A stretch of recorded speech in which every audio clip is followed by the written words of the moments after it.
going to somewhere that wasn't actually specified. Now, throughout this entire ordeal, even though he lost the lawsuit, Carl has been very, very vocal. But on the other hand, Billy has pretty much kept his silence. That is, until now. He actually posted a video called A Statement from Billy Mitchell, Carl Jobst, Part 1 out of 2. Now, this came out about a week ago, but there's still been no Part 2. There has been another video Billy Mitchell has uploaded onto his channel. I will go over that one in a bit. I have specifically created this website to help men who want more dates, relationships, and sex in their life, but just can't seem to make it happen. Now, you can tell through the majority of this video, Billy actually doesn't really want to clear the air. He doesn't want to gain back the respect of the community. He's going absolutely scorched earth, basically just belittling and mocking Carl throughout the entire video. So at the beginning of the video, he spends around 2 minutes promoting products and sponsorships. Like, for example, Ricky's world famous sauce. And you can actually get a 10% discount if you use the coupon code CARLLOST. I am not joking you, by the way. That is genuinely a real discount code. Speaking of sponsorships and discounts, we actually have a brand new merch restock. We've got caps, tees, hoodies. Link is in the description. But I am not using the discount code CARLLOST. I'm not doing that. I really do think throughout this video, the level of pettiness that Billy Mitchell has, it has to be studied. Like, could you imagine sinking all of this money, all of these like months or even years into a lawsuit, only to then basically flip the script and start promoting a hot sauce brand? Now, one serious note that Billy Mitchell makes in the video is disclosing whether Carl Jobst was actually himself allowed to publicly disclose what the lawsuit was about. Now, again, it is really standard practice to not really talk about the details of a lawsuit because it can be used against you. Like, for example, if you say why you're being sued, and then if you have fans and they go and harass the person that's suing you, that can basically be that can be used against you in court. It's usually why as well, if you notice, if you're scrolling on like TikTok or Instagram Reels and you'll see like a news company try to talk about a developing case, like, I don't know, like an attack or something, usually the comments are turned off because someone could actually comment something that ruins the entire investigation or reveals the identity of someone. Now, obviously, this fact about Carl Jobst being able to mention what the lawsuit was about, or he was kind of like gagged, that's really important because was it Billy Mitchell trying to silence him and he couldn't tell anyone, or is it implied that Carl was actually trying to hide the details to make it a bit more vague? Now, what Billy says in the video is that his lawsuit was basically on the public record, so anyone could have gone down to the courthouse and basically requested a public record of that to find out the details of why he was suing Carl Jobst. Mr. Jobs claimed that he couldn't disclose the subject of the lawsuit to his viewers is false. This is because the claim, which is the document that I filed in court to sue Mr. Jobs, is a matter of public record. And if what Billy is saying is true, and that is the case, that would have been probably posted by Carl himself on Twitter. But again, to be devil's advocate here, in Carl's defense, if he was on public record and exposed what he was being sued for, his fan base probably would have gone rabid against Billy Mitchell, like harassing him, doxing him, and like Billy would have collected all that and then used that to further his own lawsuit against Carl. The second claim Billy makes is the legitimacy of Carl Jobst's GoFundMe page. So Carl uploaded a video a little while ago after he lost the lawsuit, aptly titled, "I Lost." And he goes over the court proceedings and responds to criticism that he'd been facing, and then makes the claim that he set up the GoFundMe page after Mitchell had threatened him with 2 extra lawsuits on top of the original lawsuit. There was no way I could afford to defend myself.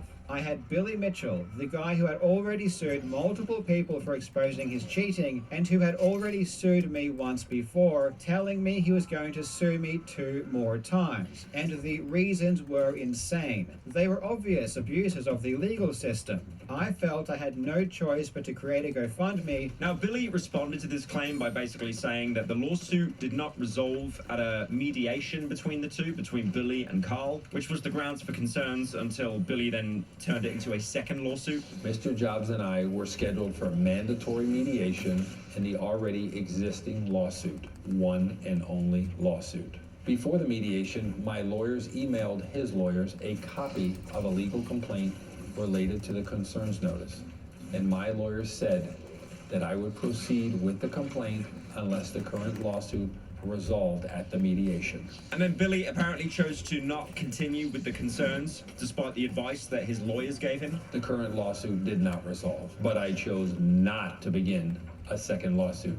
And then after May 22nd, 2022, there were no more developments. There wasn't a complaint filed, and Billy Mitchell's lawyers never reached out to Carl's lawyers. Meaning, as of May 2022, there was basically 6 months of just radio silence. And then in November 2022, that's when Jobst made his original video saying that Billy Mitchell was going to sue him. That being for a second time, and also setting up his GoFundMe campaign for the second lawsuit. On November 4th, 2022, he reaches back 6 months to May of 2022, pulls out an old legal correspondent that never received follow-up, and he creates a GoFundMe campaign on the premise that he urgently needs financial support for a potential second lawsuit.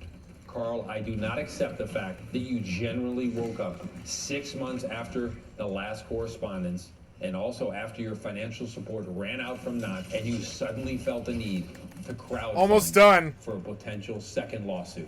Now, without really having any proof here, Billy basically implies that this was partly driven by Notch's money running out. Now, I know Notch will probably never run out of money. I mean, the guy sold Minecraft for like at least £3, but still. Because 3 months into the case, Notch and his manager actually decided to pull support for Jobst. Right at the beginning of the lawsuit, right? Notch, the creator of Minecraft, he made a tweet saying, "Hey Carl, I'm gonna pay your legal bills.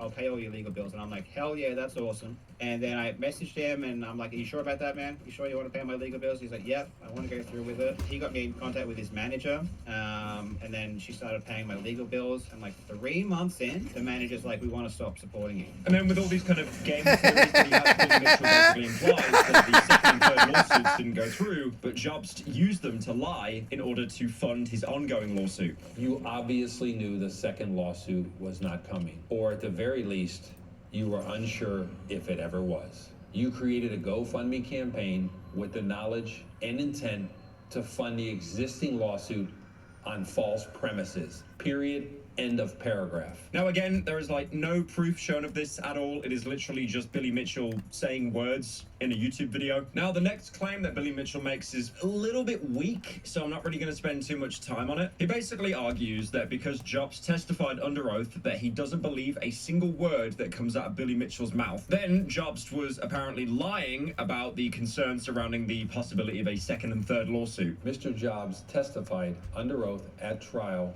"I don't believe anything Billy Mitchell says." So apparently the only time Mr. Jobs ever believes me is after 6 months pass without follow-up, and he stands to gain $200,000 from his audience.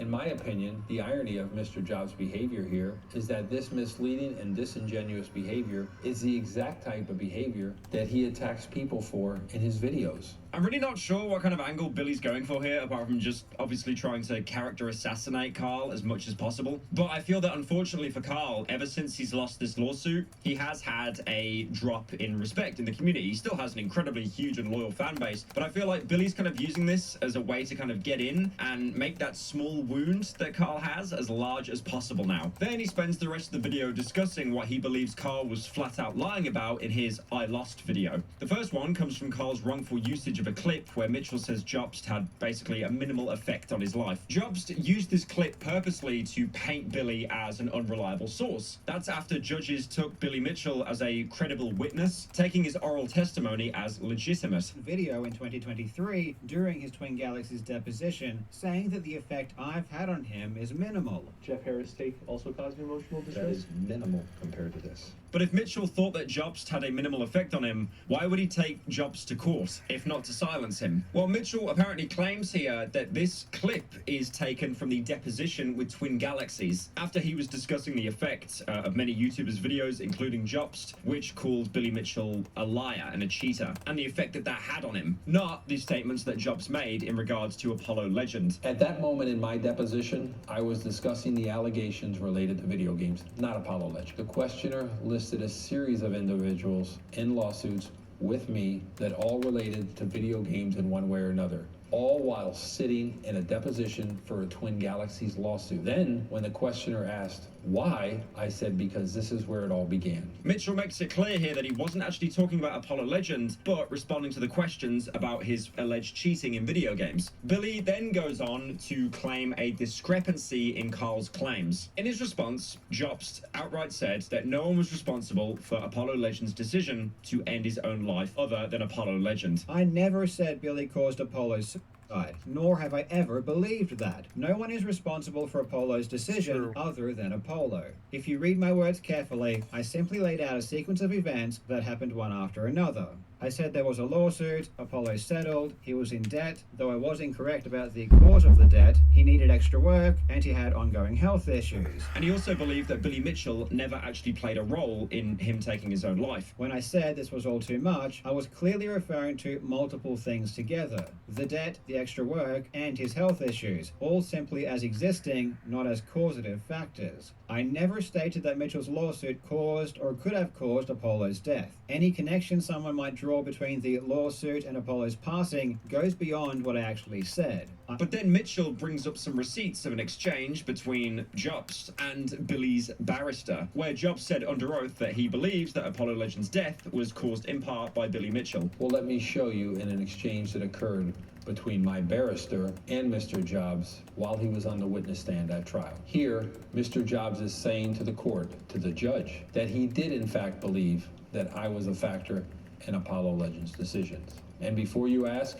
yes, Mr. Jobs said this while under oath. You can make up your own mind, but it appears to me that Carl either lied directly to his fans about this, or he lied to the court under oath. Next, Mitchell goes on to talk about Twin Galaxies, the record publishing organization that he had a long, very confusing history with. According to Mitchell, both Jobst and Twin Galaxies had been circulating lies about Mitchell being banned from their competition. When I settled my lawsuit with Twin Galaxies in January 2024, Twin Galaxies and Mr. Jobs jointly circulated a claim that I remained banned from Twin Galaxies competition. That is a lie. Although, to be fair, this one can be really easily debunked because they actually reached a settlement with Twin Galaxies in 2024. Mitchell uses a clause from the settlement and a statement from the judge, and he calls it a coordinated effort to spread misinformation. And the judge directly addressed this claim by Twin Galaxies as false. Here's what the judge said. I think it's a fair assumption that the intention was to at least allow for the possibility of the plaintiff to submit his scores. To me, this implies that he was not banned. In my opinion, the claim that I remained banned from Twin Galaxies competition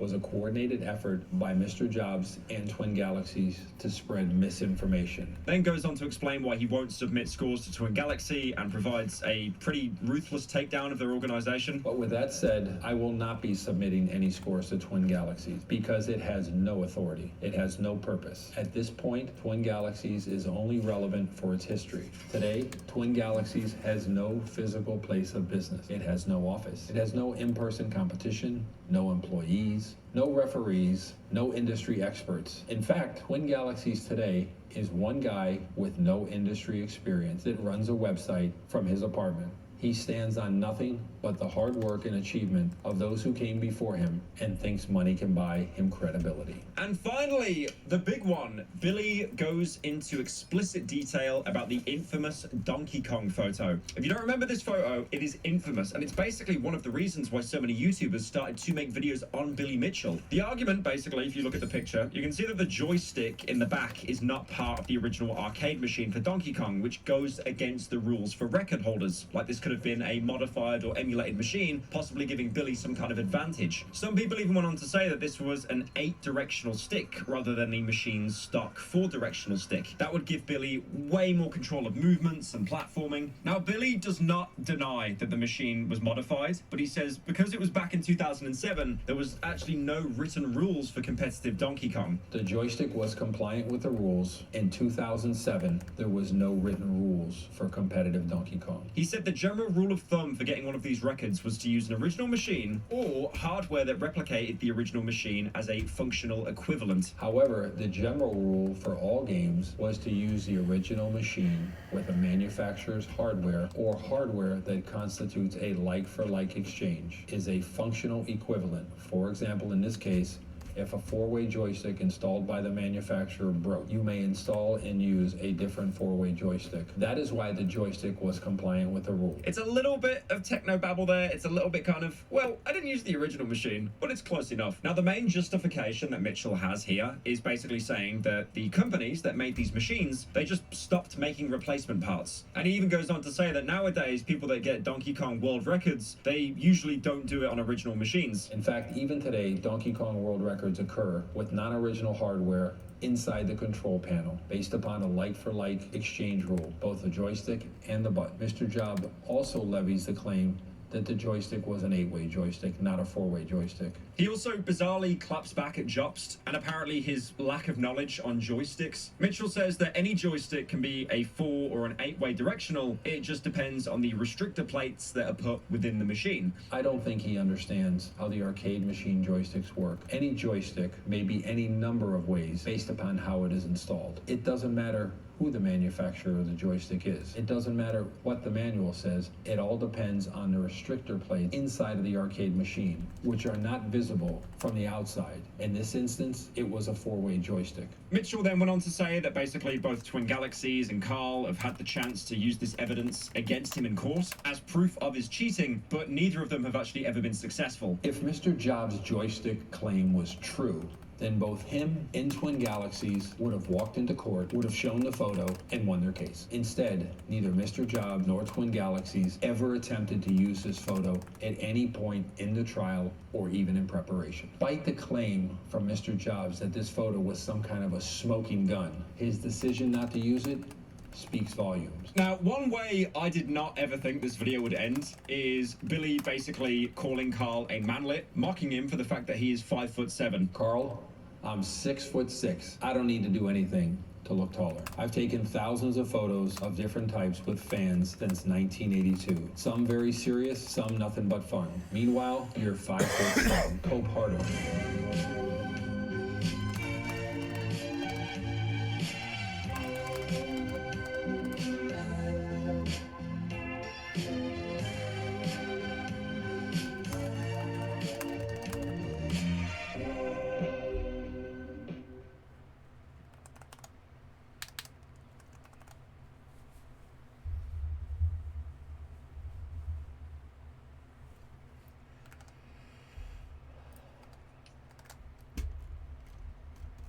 This whole mess, I can't believe that shit.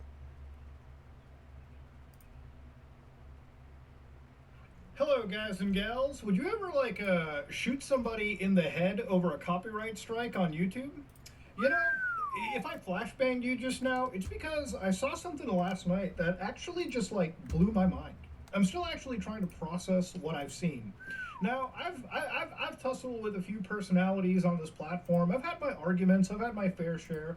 I've covered things like false copyright strikes, you know what I mean? Like, when we talked about things like quantum TV, you know, that was a goofy situation. You know, haha, let's kind of laugh at the stupidity of this one person who is blatantly abusing the copyright system. Well, today I want to talk about a copyright troll that apparently not only lost a copyright dispute on YouTube, but in order to resolve it, allegedly shoots the guy that he was copyright striking and his wife over internet beef. Like, what is going on? Because they all think that this is what they're all going to do for money for the rest of their fucking lives. They're so fucking stupid. They did not get the fucking foundation that they needed before they started this. So they make or break it, and then they think, oh, we've thrown all of our money and all of our lives and all of our time and our kids' time and all this other stuff into, like, building this thing, and then this guy strikes me and I lose my channel. I'm going to fucking kill him or whatever. And it's not you. It's not that guy who struck your fucking channel. It's you, shithead. You shouldn't be in this fucking business. You couldn't handle it. You go kill somebody over it? I don't even get it. You can't, like, trust me, I knew I couldn't do this until I had, like, 3 square meals, my own home, like, you know, some job or disability or something, right, where I knew that I was going to be okay if I spent my entire life building this thing. And if you don't have that, don't fucking do this. Don't do this. You're going to end up in a situation like this where somebody spite strikes you or spite raids you or fucking hate raids you or pisses you off or gets you banned. I've been banned so many. I've had so many people ban me. I've had so many people get me banned and false report me. I've had so many false reports, like 200 of them or something like that. Like, if you can't handle that, if you can't take the heat, get your ass out the fucking kitchen. You never should have been a fucking entertainer in the first fucking place. And this is true of the real life too. This isn't just internet. If you can't handle the fucking heat, get your ass out the motherfucking kitchen. And yeah, you should have security. You should have lawyers and agents and people and mods and all types of stuff if you're going to do this. I do it alone because I've ran 2 successful businesses by myself without any, well, I had help. I had help doing those 2 businesses. I had big time help in the kingpin scene, and I had big time help in the taxi scene. But once they taught me, I just went out and I built my own business, and I drove strippers to strip joints. And, you know, I built a business, and now, having done that twice, I feel like I can do this alone, and I make it look easy. But these people come in and they're like, oh my God, somebody copyright struck me, and I woke up in the morning and the last 5 years or 10 years has been killed. And I'm terrified of that too. I mean, I've caught bans and stuff like that. So I'm not streaming to YouTube ever again because and stuff. And like right now, I mean, like, yeah, like right now, what could they do? They can't copyright strike me because they won't let me put any videos on that are copyrighted, right? So, but live streams will actually get you fucking fucked up. Like, live streams will get you fucked up, and I had to learn that the hard way. So on August 7th, I can go back to just relaxing, and I can even stream to YouTube on special occasions like Christmas and stuff like that. But I'm not gonna ever fucking touch YouTube streaming ever again, and I'm very careful about copyright on motherfucking YouTube. I don't listen to music. I don't watch movies. I don't do television. When I'm watching YouTube videos, I'm very careful about the stuff that I use. And I've been in trouble before. Like, occasionally you'd be surprised how often you'll see a pair of titties on fucking YouTube or some sexually inappropriate thing or like something that, you know, and you'd be surprised. I did catch a ban on YouTube for a fucking what was it? It was a Tiny Tempa video. There was a pair of titties that flashed in a video called Drinking Straight from the Bottle. Or it's called Straight from the Bottle is the name of the song. I played Straight from the Bottle my first year, and I caught my first real copyright strike, probably from Tiny Tempa's publishers. You know, and I began to understand that, yeah, even like, and it's not, and also I got in, like, or whatever it was like an indecent nudity. It was a nudity charge. They were like, I caught a nudity charge, excuse me, and they fucking, and I caught a ban, and it was so stupid, like that, like, you know, and so after that I became very careful about everything that I fucking do, and if I do it by accident. And right now I have 2 strikes. And they told me they won't third strike me without like good cause and stuff. But like overall, like, you know, I'm not streaming to YouTube because if any of that's music by mistake or anything like that, because they warn you first. If they warn you, they're like, oh, you didn't know, I'm not going to destroy your career over it, and they warn you repeatedly. But if you're live streaming and you don't watch the warnings and stuff, and you're live streaming and you miss the warnings, they will ban you. And if you do that 3 times in a row in a 3-month period, they will permaban your fucking channel. Now I only have 160 followers on this channel, so like, you know, and they say starting a new channel in the same name with the same identity is called ban evasion. So like, you know, I don't know. And so I'm very careful about this stuff, and so I will never be in a situation where I want to kill or hurt somebody because I lose a channel. If they want to ban me off YouTube, I built my whole career around assumptions that could happen to me and stuff like this. And this is that thing about if you can't take the heat, get your ass out the kitchen. Then you go and murder innocent probably fellow Americans. Frankly, you go and murder like this, whoever this person is. We haven't heard the name yet. They go and murder somebody over fucking YouTube bullshit, and that's so fucking stupid. It's the same stupid thing about that lady stalking through. I understand it, but I don't condone it. The lady who stalked through YouTube and shot up the YouTube offices because they banned her stuff for being like Muslim. Like, she was just a Muslim streamer, and they kept banning her for like hate speech and stuff, even though she was just talking to her Muslim community. That was it. And like, it was just fucking crazy. And she got so angry at them, she stalked through the YouTube office with a shotgun and tried to kill them all. And like that's fucking stupid. If you came to the business without the assumption that you couldn't get permabanned and lose everything that you worked for, this isn't the business for you. And they say this to you on all the videos too. When you go and look at videos like how can I avoid getting banned, and this is something every streamer does. It's like all the tips to avoid getting banned and stuff. And in all the videos, their first tip is like you should assume that you might get permabans. It's their first tip. They're like you can't actually avoid it. There could be copyright claims that you can't stop. There's like people who hate you who just constantly flag you all the time because they don't like that you're successful. There's like a lot of hate on the internet, and if you can't handle the idea of losing your entire fucking work and then standing on the fucking foundation of how entertaining you are all the time, and they told me all these crazy things. Like the Crusader is one of my favorite streamers. I don't even know her. I just like the video she did about admins, or sorry, not about admins, but about stream safety, where she was like, yes, they will try to take you down your entire career. They will try and attack you. They're shitheads, and that's why I call them shitheads all the fucking time. She was like, they're shitheads. All they do is they take negative things and they try to make it your fucking problem that they're negative, and they want to take you down all the time with their shitty negative Nancy fucking like bring everybody down all the time bullshit.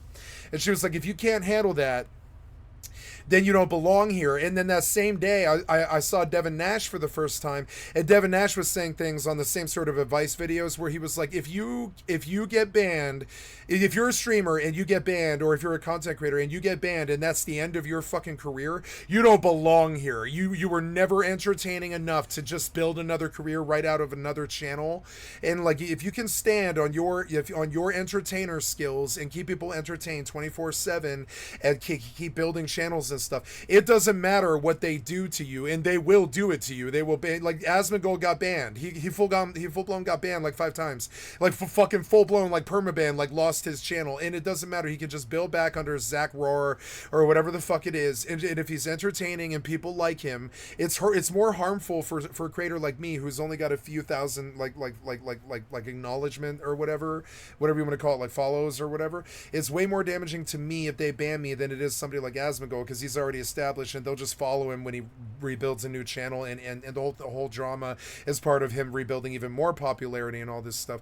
And so I built a career based around this idea that I talk like this all day long, kind of in and out. I might be quiet when I'm fishing and stuff like this, but I talk like this all day in and out, 14 hours a day, every single fucking day for years and years and years and years. They can ban my channels. That isn't going to change it. Now, I'll be furious if they ban my YouTube channel because I have 3.5 years of my life on there, but I'm not going to go shoot somebody up at the YouTube offices or anything crazy like that. I'm not going to do that. I'm not going to go harm somebody over that. I'd be like, well, it was a good 3.5 years of YouTube stuff, and if they're going to do stuff like throw my career away on a fucking whim like that, then I don't belong on that fucking channel in the first fucking place, and I'll go to some place like fucking and a lot of streamers do this. They just go to fucking like Kick or whatever because they all have like degenerate gambler, like druggy lifestyles like me anyways. They don't want to capitulate to YouTube not wanting kids to see stuff like drugs or gambling and stuff like that. And so they just like, they accept the ban and they go somewhere else and they take a sign at some other fucking place like Kick or Rumble or whatever.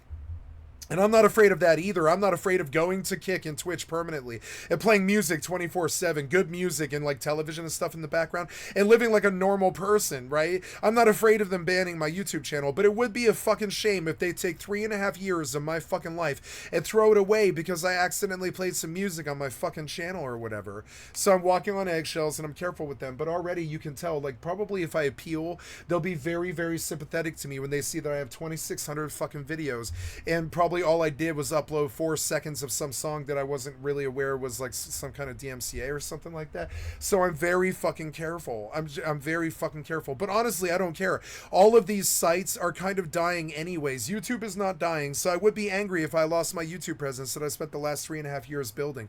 But if they did that to me, I would just build another fucking channel under another fucking name, under another fucking identity, and just take the same skills that I spent building in that 3.5 years and just keep building a fucking stream. The numbers don't mean anything to me. And these people, you can tell they never fucking belonged here. The music scene's the exact same way. If you're doing this to fuck bitches and stack fucking money, like all those rappers that talk about you gotta be like me and make money and bitches or whatever, money and bitches. If you think that's what rap and music is, you can't make it in the fucking scene. That is not what rap is. I will tell you what rap is.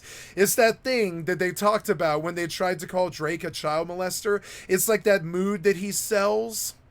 Right? Remember all the videos that they did about Drake being a child molester when I deep dived the whole thing about K-Dot and Drake and all the fucking drama with that shit, right? And they were like, what Drake does, they can't deny, though. And all of them admitted it, too. They were like, what Drake does is sell a mood. And that's what he will tell you when you ask him what he does. He's not even really a singer, really. He's like some mood artist, right? He's not even really a singer. He got kind of famous also in the video game scene for playing Fortnite with Ninja and stuff like this, you know? He's not just a musician. So could you say Drake failed at creating a mood for a ton of women who want to have sex and stuff? No. So no matter what they say about Drake, he did put, even if he is a child molester, like Michael Jackson still sells albums despite all of those crazy amounts of fucking people and children that came forward making allegations that he was a child molester. And so, and he still sells albums to this fucking day. So it's that thing about if you stand on a strong foundation, it's not like I'm going to catch a child molester beef like those weird idiots did or whatever. I'm not going to do that. I don't have anything like that in my past, and I don't have anything like that in my future. I absolutely don't.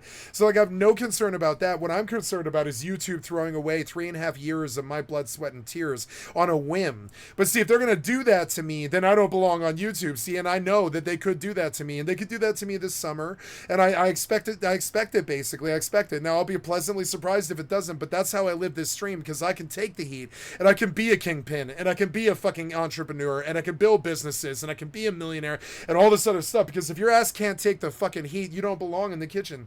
Now, let's listen to the story that he tells about these fucking idiots who thought that killing somebody because they gave them a fucking copyright strike and killed their channel was a wise idea, because if you're actually a good fucking content creator who stands on a solid foundation of skill sets and things, instead of just copying everybody the fuck else, you could take that as an excuse to reform a new channel and try to take another swing at getting famous. Because must I remind you about this business? It's about 6 seconds of fame or whatever it is. It's your 15 seconds of fame or whatever it is, right?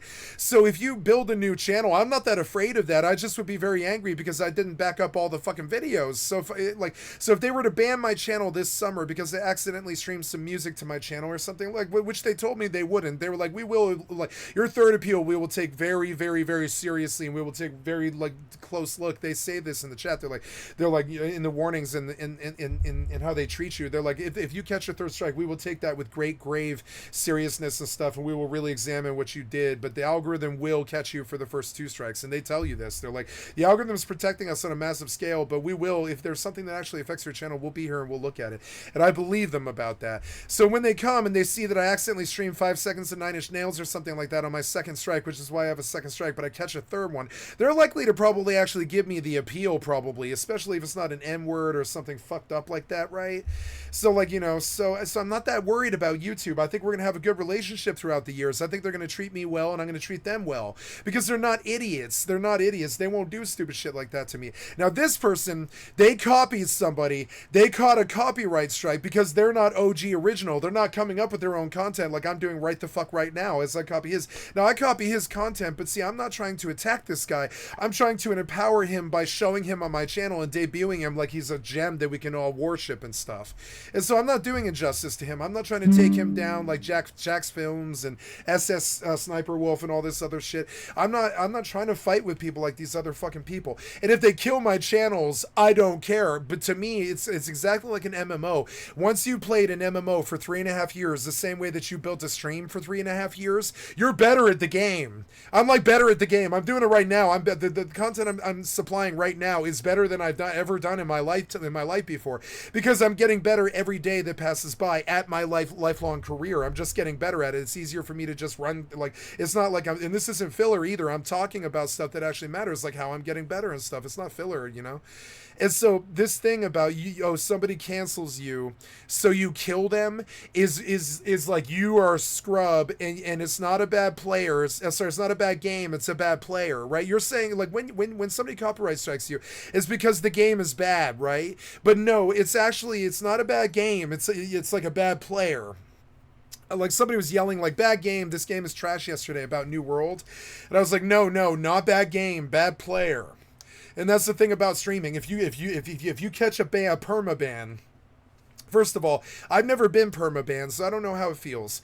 But like, but I'm sure it really, really hurts. But I mean, if you can't walk away from a fucking perma-ban in a video game or being a streamer or as a content creator or even like in your career, then you never should have been the top of your career. And that's what streamers are. They're like the top of their goddamn career. We don't want to admit it, but if they let you stay here, it's because you are the best. If they let you stay here, it's because you are the best. That's how entertainment works. So like if they let you stay here and they do get you to affiliate, and they told me, and that's what Devin Nash said the first day that I took this job. I looked into Devin Nash and I learned that, damn it, I did move. He said the most important thing that anybody could teach me about this job, which was that if you build a strong foundation and a strong community, and it doesn't matter if you lose that community, in building that community, you will learn the skills to stand on your own and be your own creator and just stand there and be yourself.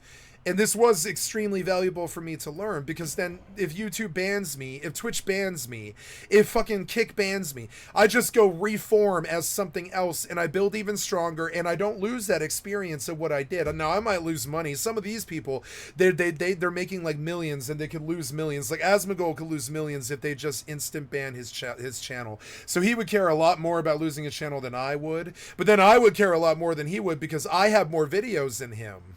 I'm fairly sure. I mean, I don't know if I have more videos than him. No, I don't have more videos than him at all. He started like 10 years like earlier than I did. So I don't have more videos than him. I guarantee it. He probably has like 30,000 videos or something like that, right? But I mean, like, but he doesn't do long form. I do long form. He does like 10-minute edited things that he has like a crew that does for him and stuff, and he pays Fiverr and stuff, and all these other people that do editing and stuff for him. Like me, it's all my blood, sweat, and tears in long form, and I don't edit. I don't ever edit any of this. So I would be a lot more than, if they were to ever ban my YouTube channel, I will tell them that you can't ban me for whatever it is, because it was probably a terrible accident. It only happened for 5 or 10 seconds. It affected 2 people. But if I were to lose this channel, you understand, I would lose 2,600 4-hour videos that are unedited, because they are unedited. I lived my life out loud, and it would be like destroying a masterpiece. And I don't care about monetization. I'd be okay with them demonetizing me.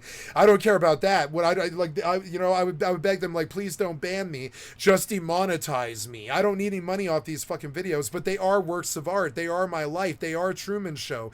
They are years of the life of a Truman Show story. So I would be very upset if they ban my channel. I would want to kill somebody, but understand, the next day I would be back streaming again, doing it again, right back out there again. And if you can't take that fucking heat, I don't care how much money you've made or lost. If you can't get your ass beat in your career and get knocked on your fucking ass, this happened to me so many times. It happened to me in the drug scene when they banned Craigslist personals. I wonder, the day before I was making $3,500. I wake up the next day, I'm making $3,500 a day. I wake up the next day, and they were like, Craigslist personals has been completely removed. And I was like, you understand, I built a business off of that. I built a business off of that. And nobody cared. And then the same day they banned Backpage too, and they kicked every drug dealer and every hooker off of their fucking mainstays and stuff, and we all starved to death for a couple of years and became heroin addicts and methamphetamine addicts. That's what happened. I fucked out. I like, the minute my business ended, I fucked out, and I ended up crazy as a junkie on the fucking streets. And this is because overnight they cracked my business. They just broke it. They were like, you did have a business that you spent 4.5 years. Sure, it was a drug dealer business, but I still built a business for 4.5 years, and it was crazy. I woke up one day and it was just completely gone. I've been through that in the real life more than I have in the fucking internet. You know what I'm saying? I've been there. I had my business canceled, full-blown canceled. It went from $3,500 a day to motherfucking zero inside of like 3 weeks or something like that. It was insane. And I was like, what the fuck? You just decided to kill my business. You understand, like, that I didn't plan to do that long. I was just going to use it as a thing. Like, you weren't helping me, so I was going to use it as a step up to become a tax-paying citizen again and do it by rights and all this stuff, It was just insane.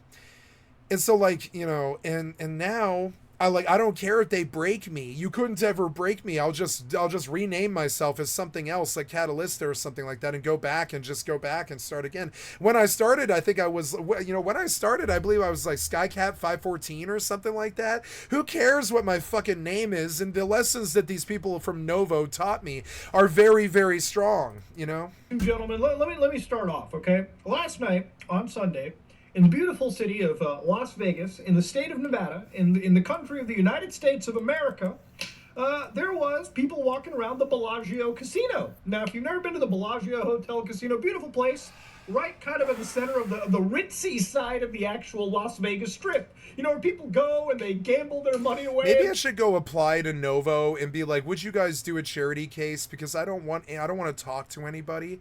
I'll give you 50% of everything I do if you just advertise for me, because I don't want to advertise for me. Oh yeah, I think I need an agent, you know, and give them 50%. I don't care, because right now I'm making nothing. 50% of nothing is nothing. And later on they can have their 50%. I don't fucking care. I'm not doing this for the money. Often artists do this. They sign and then they get fucked like the Beatles for like 50 years by Brian, you know, and it sucks. But did the Beatles regret having Brian Eno? No, they did not. Get drunk on the streets. And so maybe I need like, I think my real problem is I just don't market to fucking like to kids, because I don't want kids in my fucking channel. So I don't have a TikTok. I don't give a flying fuck about. I do have a TikTok under somebody else's work or whatever. I have a TikTok that somebody else did, because I don't care about TikTok, and that's my thing. So maybe I should go to Novo and be like, look, I don't have a social media. I don't give two shits about social media. I think social media is fucking evil compared to actual sociality, right?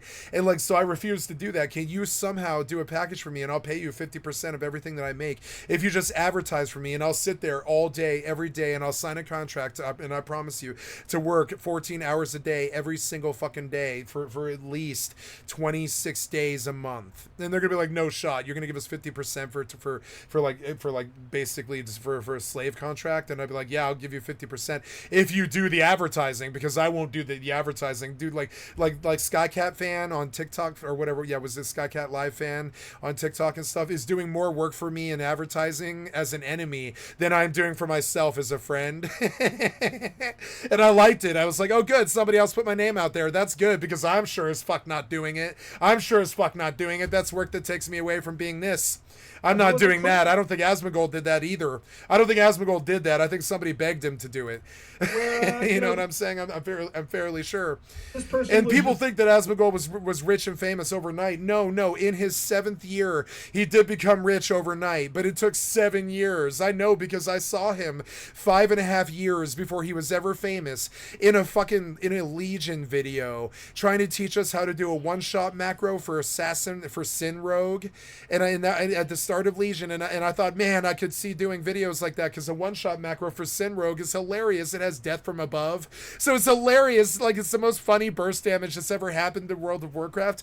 It runs like slice and dice into cheap shot.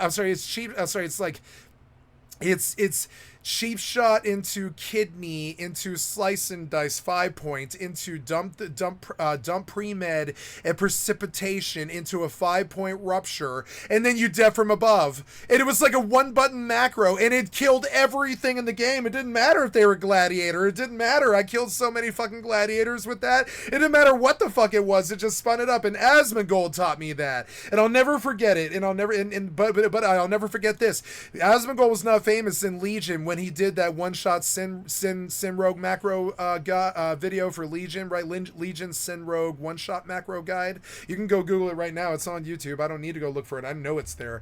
And then 4 years later, he finally became famous. But remember, he had probably already put like 3,000 videos on YouTube, like for WoW, before he actually reached some sort of fame. And he reached fame because he had a passion for doing transmog videos, because he would just do transmog all day.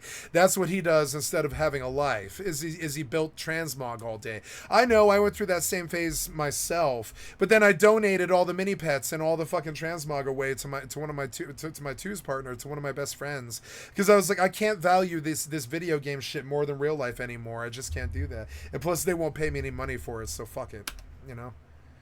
Asmongold just was smart, and when it started building community events where you bring your transmog, and girls like that event, and anytime girls like something, you're gonna make a lot of money, right? That's one of the reasons why I sing. You might think I don't care that Skycatlive fan put some shit on TikTok about how horrible my voice sounds or anything like that.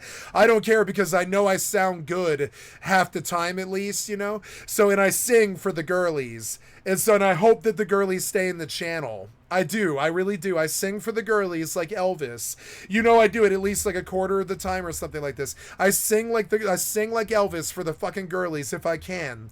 Because I know that if I can get the girlies to stay in the fucking channel and watch long form while they do their work, or they're closing up their emails after their day, or they're like cooking and they're sipping wine or something like that. I want girls in my motherfucking channel because I'm a leftist who's pro-feminist who believes in female rights and stuff, and I really do like girls, and I've slept with a lot of women and stuff, and I like female gamers, and I will proudly admit that my greatest leaders were female.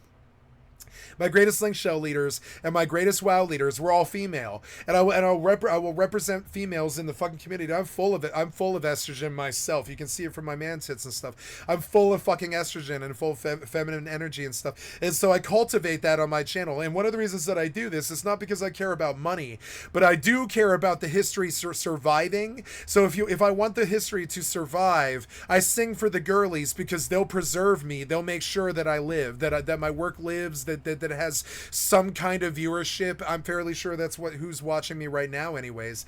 And so it's kind of crazy. And so I sing for the girlies in the hope that they watch my shit. And I hope that they know that they're going to have me like the Beatles for all of their lives. And I'm a safe bet. And when you understand this, it doesn't matter if they cancel you. You don't need to go kill anybody. And with that note, we're going to move forward here. Let's hear what happened.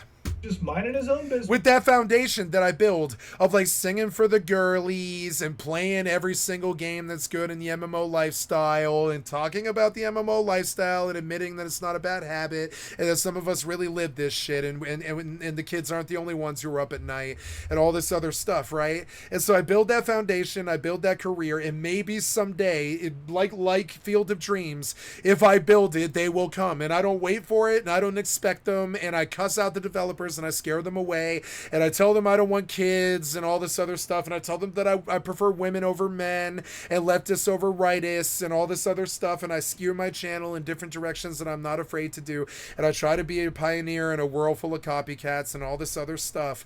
And that's what you do to build a foundation. And if you're scared of getting canceled, then you shouldn't be doing this. If you're actually a skilled entertainer, you know that the cancel's coming no matter what. It happens to everybody, even the most successful entertainer of all time, Johnny Carson, right? Johnny motherfucking Carson spanned all 6 generations. Even I know Carson, right?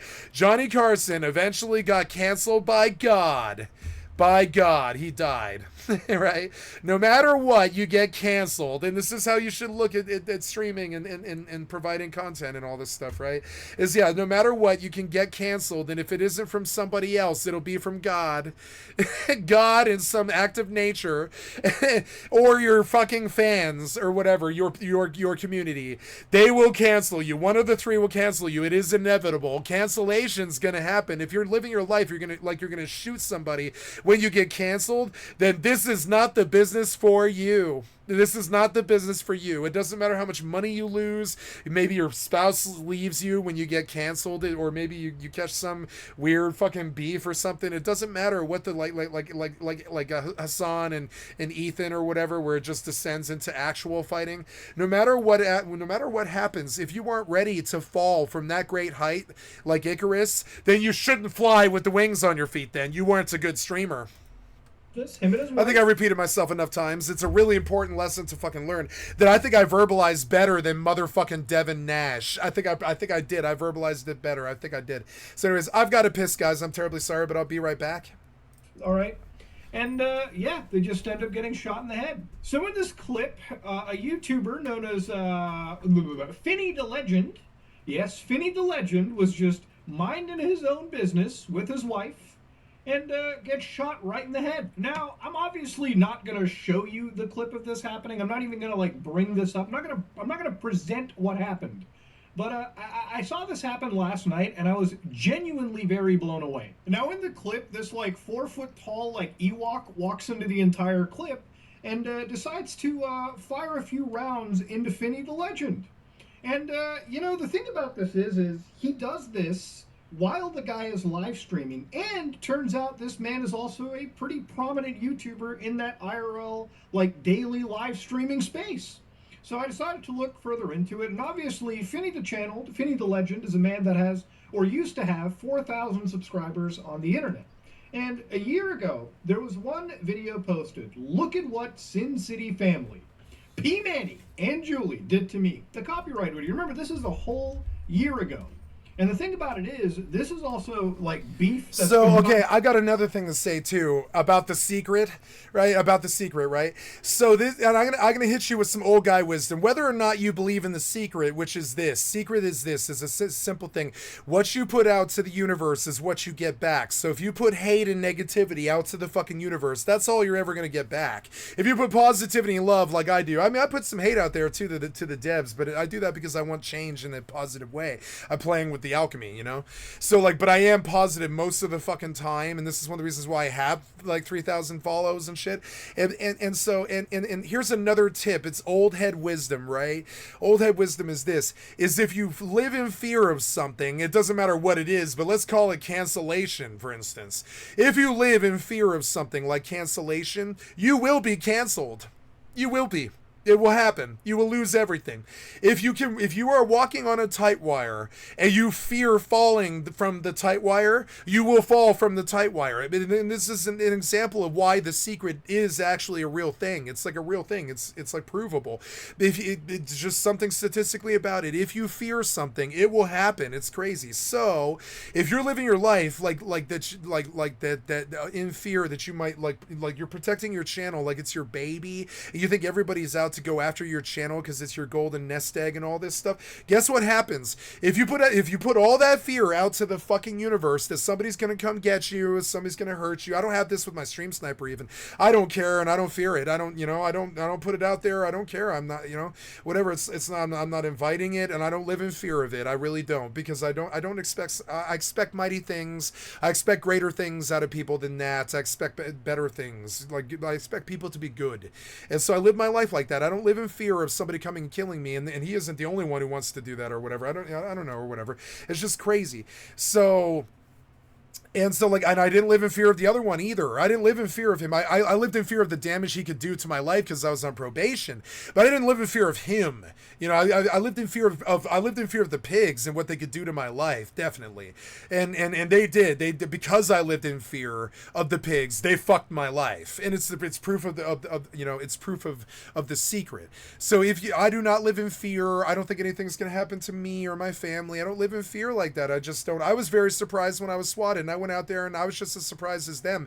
And when they saw that I was surprised, they were like, "We like you. We're not even going to your house." They were like, "We're not even searching you. We're like, we like you." When they saw that I was like just completely flabbergasted and I wasn't afraid, I wasn't like, I didn't feel like I deserved it. I didn't feel like I was living in fear. When they saw that I had no fear, that I hadn't done anything to anyone, and I told them, I was like, "No, sir." They were like, "Have you done anything at all?" They were like, there must be some reason that they came here, right? They interrogated me, and I was like, no, I really feel that I looked them in the eyes, and I was like, I have done nothing to this person. I've done nothing to them. If I did, it was after they did something to me. But I never went looking for this person and caused a problem for them. No. And I told them quite honestly to their face, I was like, I don't know what I would have done to get this person to treat me like this. And they liked this. They were like, really? And I was like, yes. I don't know. I don't even have a clue who it would be. I know that they play Rust because they're proud of that. And so I gave them that information. I was like, I know they play Rust. I was like, that's all that I know about them. That's all I want to know about them. Whatever, and they were like, we like the way that you talk, because sometimes when victims are like involve us, it's because they caused it. It's because they have a problem. They need us to solve it for them. But they saw that wasn't the case here, so they supported me, and they hunted the stream sniper. They went out of their way. They went looking at a fucking like a hacker cell in Northeast Canada and stuff like this, and all this crazy stuff. and like and told me about it. And now it's been like a year and a half since they've even told me any information much at all, although I do like send them messages every time he shows up or whatever. And it's fucking weird. But like that whole situation is like one of the reasons why I think it went so well. Even the swatting went well. Nobody got hurt. There wasn't a lot of fear involved. They alerted my parents long before they ever pointed a gun at anybody, right? And they were like ready for this. They even in a small town, they were ready for this. They weren't going to do something stupid. And even in then, because I lived my life piously or whatever, most of the time, at least in the last 7 years I have. In the last 7 years, I've lived my life piously. I've not stolen or wronged anybody or done anything wrong and anything under the sun. Nothing under the sun. I don't believe I've done anything wrong. I probably cussed out the developers. That's probably the most nasty thing that I've done, you know? And so, now, you know, so like now I look at it and like, and they see that I have no reason to be abused, you know, and they're like, we're going to protect you. We're going to look out for you. We see that you're innocent and that this shouldn't be happening. And then suddenly like the doors open and they do hunt people and they go and do things that they wouldn't normally do because I put it out to the universe that I've done nothing wrong. I've not gone out of my way to harm anybody or anything like that. So the energy I want back is I don't want any harm in return. And that's what the universe provided. It was, I think the worst that it caused me was like a little 2-minute walk out to the front of my house. You know, that's what it cost me in terms of universe's cost of being harassed for 3.5 years was that it, you know, I had to walk out front and deal with some phone calls and provide some evidence. So yeah, that sucked, but I mean, that's what you do when a criminal has lost their way in your society. You go and you help them get corrected or whatever it is. You try and get things back in the right way so that, you know, and I've been a criminal, you know, I'm not saying that I'm a good person or anything. It's just that, like, you know, you do fix the problems. You do fix the problems. If there is evil, you do fight it. So this thing about living in fear all the time of losing your channel, that's what will happen. That's what will happen. I actually kind of wager that I don't lose my channel because I don't do anything enough to actually ever risk it. I think the worst thing that I do is accidentally broadcast some music, and they know it too, or they would be after me more. When I appeal, they're like, wow, you have like 4 complaints. Most people have 50. And I'm like, yeah, I know, because I don't do anything. I don't do anything to people. I don't throw stones and I don't fight with people. You probably didn't hear about it because it definitely... I think a bunch of these people are attack artists and built entire careers around attacking another content creator, which is insane. That's insane to me. You know that's not a solid foundation, right? Because if you do that, what happens if you actually succeed? Then you don't have anybody to cancel anymore. What are you going to do for money? See, the attack artists are so goddamn stupid. Like if they shut you down, I mean, then they have nobody to attack. You know, that's how stupid these people are. It's kind of crazy. It's stay underneath the radar. So a lot of these videos are just kind of edited together with like CapCut or like some mobile application or something. And yeah, it's just these people having beefs. So you can see right over here, Finney actually won. And he actually did manage to counter notify, and his videos ended up actually being restored. But if you look closely, Finney the Legend received that copyright removal request for his video. And again, the video title here was Who Said My Channel Going Away? TMC. Video title. Let's go watch it.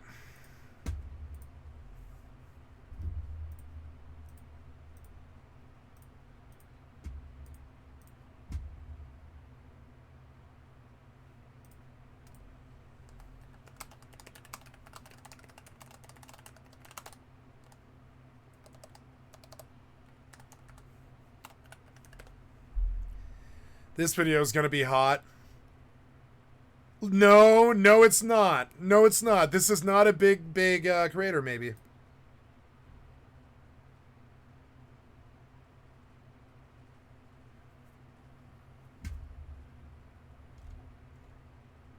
No, he's not. He's got my sub, brother.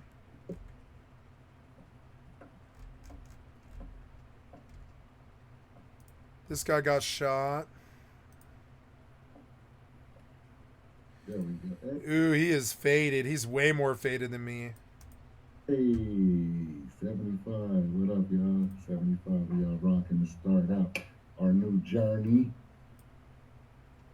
Somebody said we wasn't coming back on this channel. Somebody said it. Somebody done told them wrong. Somebody done told them wrong. We finna go nuts on this channel now. Oh yeah, Benny in the new crib. Benny got debating if we gonna do our tour, because Benny did say we was gonna do a tour, but everything's still all over the place. It's still a new movement. It's moving is tough. What's up, James Cash in the building? Dar Beans.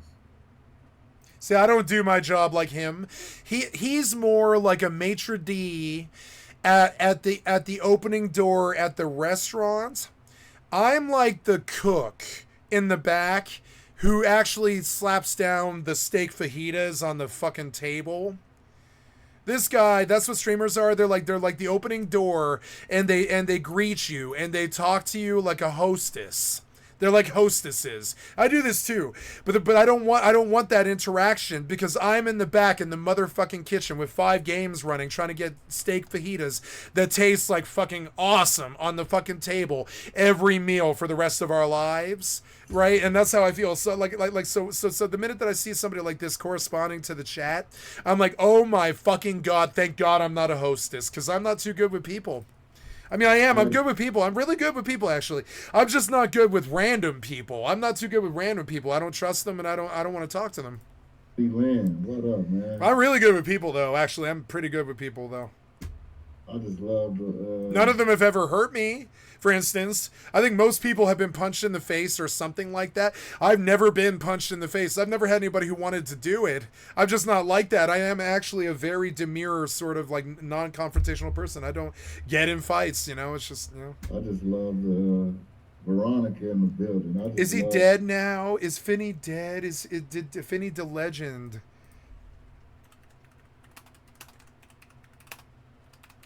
Oh my god.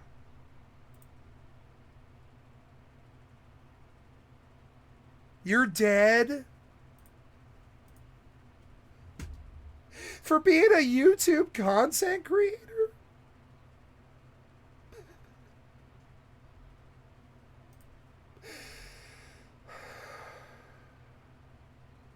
Outside the Bellagio? This is some gang shit or what? The love, man. I really The fuck's getting shot outside the Vegas hotel except Tupac? Real quick, yeah. Shout out to being back on the original channel, the legend. You dig?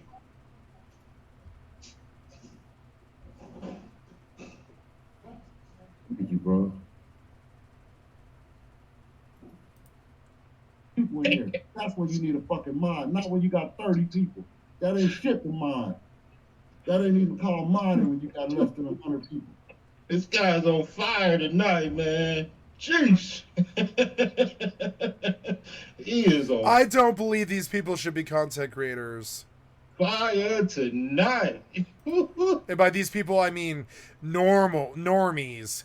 They're fucking normies. Like, entertainment is about how fucking unique unicorn you are. It has nothing to do with this kind of vibe. Shout out to Hey, Bell. you know the truth. Jail no. What the fuck you need a mod for?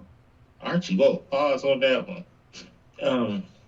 Yeah, what up, Shana? Go and come in here. Matter of fact, being on this, seeing that this is the welcome back. We gotta have some guests. I mean, shout out, somebody tap in. Hopefully, one of them funny people could tap in here. You dig?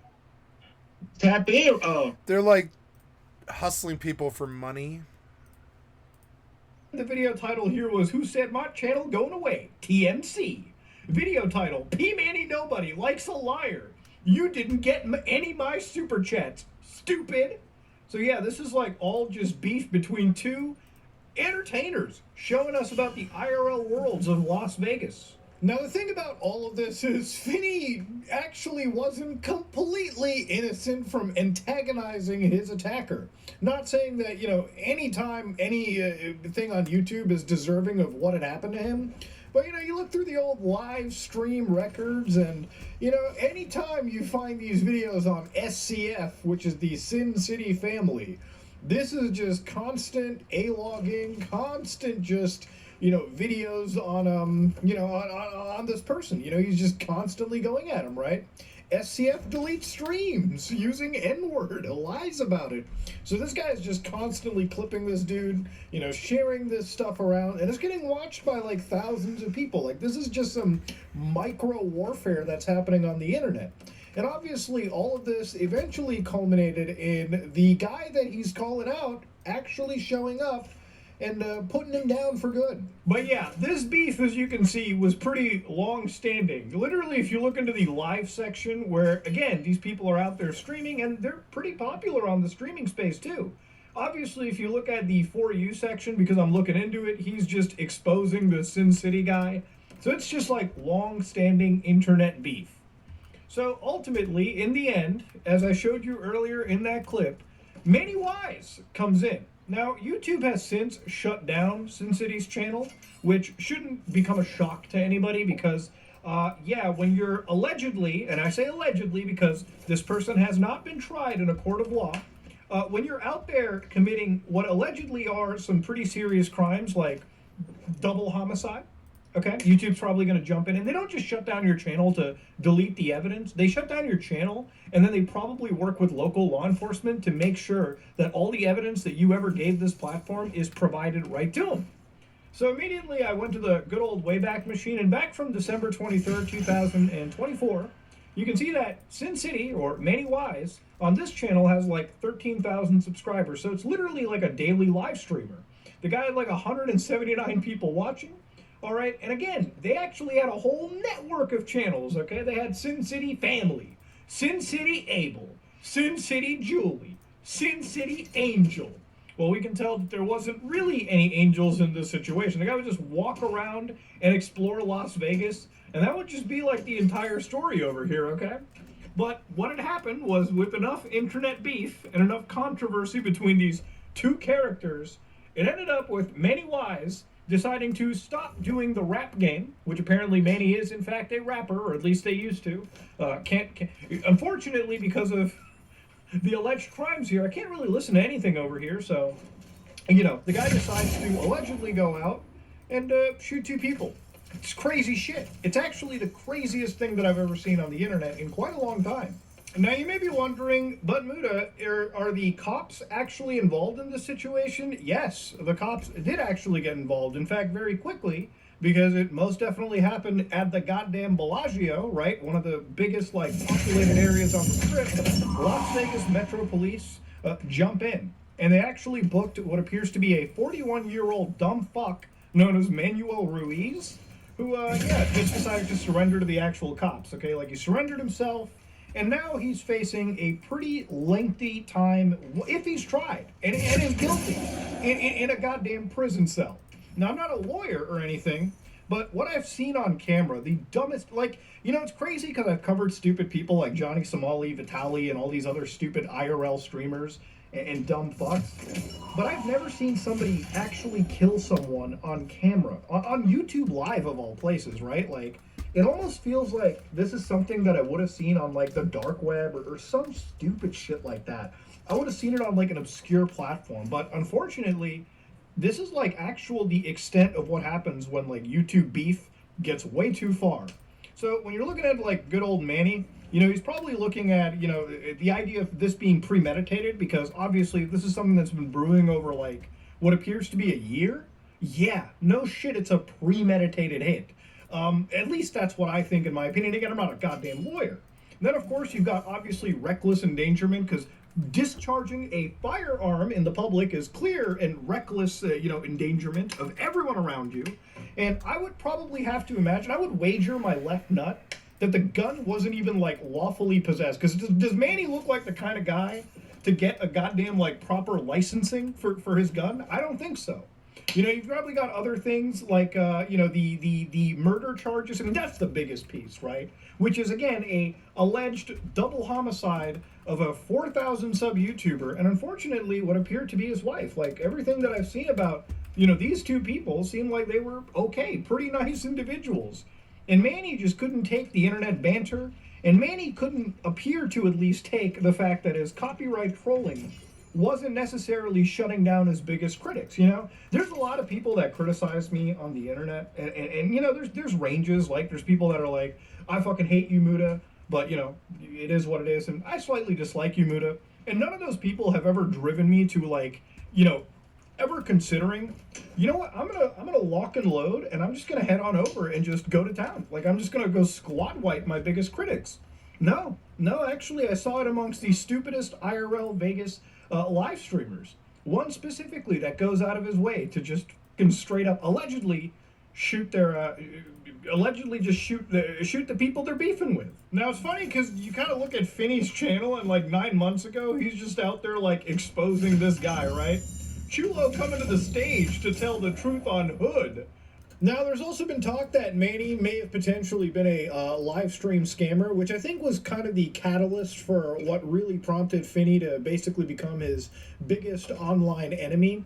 Now, again, to verify the validity, unfortunately, I don't really have access to Manny's archive of content since YouTube's taken it down, and he wasn't a prominent YouTuber enough for me to really verify how valid a lot of these scams were. And I think the scams really relegated around, like, maybe scamming super chat donations, which I think is pretty much what I kind of got out of it.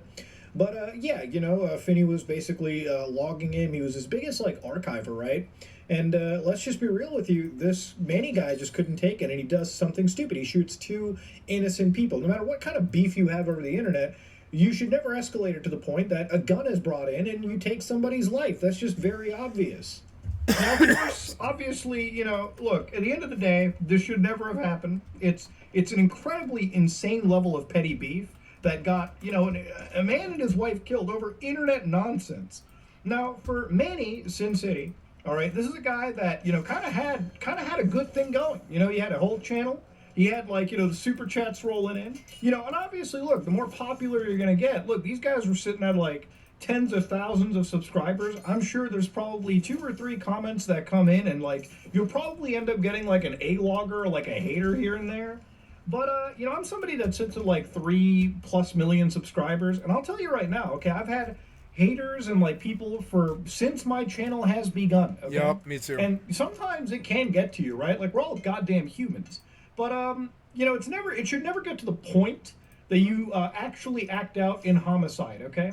Because thankfully, at least for Sin City Manny, you know, even though that he's killed 2 people, I really hope the legal system puts him away behind bars. Probably, I think, for life at this point, because this is a double homicide. So Sin City, instead of exploring the streets of the Las Venturas and enjoying the oyster bars and the caviar and all that bullshit you can do out in fucking Vegas, he is now going to be spending the rest of his life with a bunch of heart-piping men in prison that are probably going to take a whole chunk out of his sweet little ass. And, you know, I've seen how tall this guy is. Okay, he's not going to last in there, that's for sure. But, yeah, it's a pretty tragic case of beef gone incredibly wrong. If honestly, I'm blown away. I really am. This is insane. You know, there's just no way to sugarcoat it. This is like something they're going to be talking about in the true crime circuit down the road. Yep. But me, I'm still trying to process exactly what I saw on YouTube Live. Crazy shit.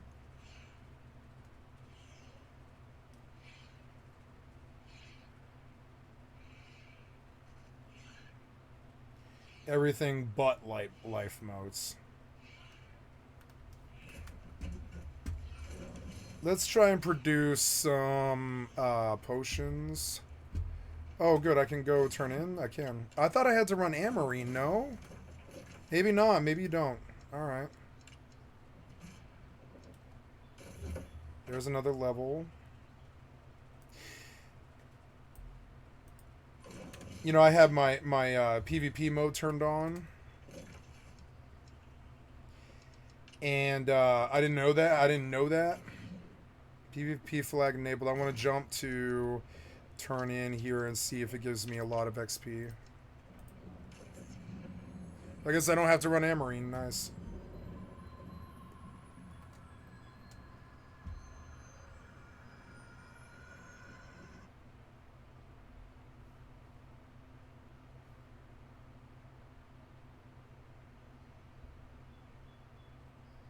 Ooh, new Stephanie Sterling.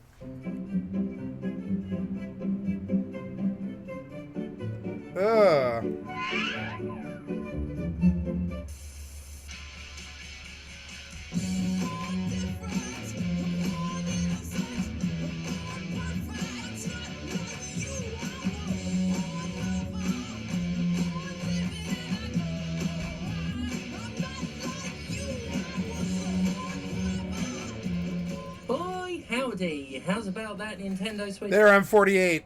Look, I'm gonna get it. I'm gonna get Unfallen. I think it's not that hard. Head to Warden's Rise and Great Cleave. Go. We go to Great Cleave, huh? Ooh, I have to spend stuff. Yay.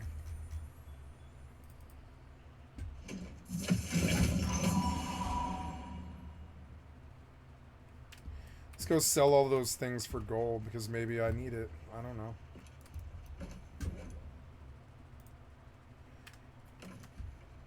Head to Warden's Rise and Great Cleave. Ooh, I'm enjoying New World, and I look forward to ending this and going back to the main server, too, and do some ECR with this new FOV. I think a New World might be in a better place a little bit. New World's looking like it's maybe in a better place now. I mean, but not until the content.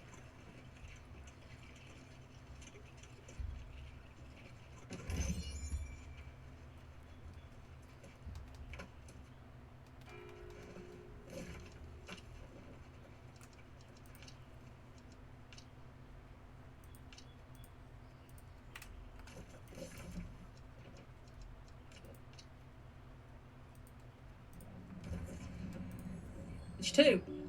What an impressive piece of hardware. I've spent the past several days getting to grips with it, and I've discovered that it comes with an extra special add-on. Pure, unmitigated temerity.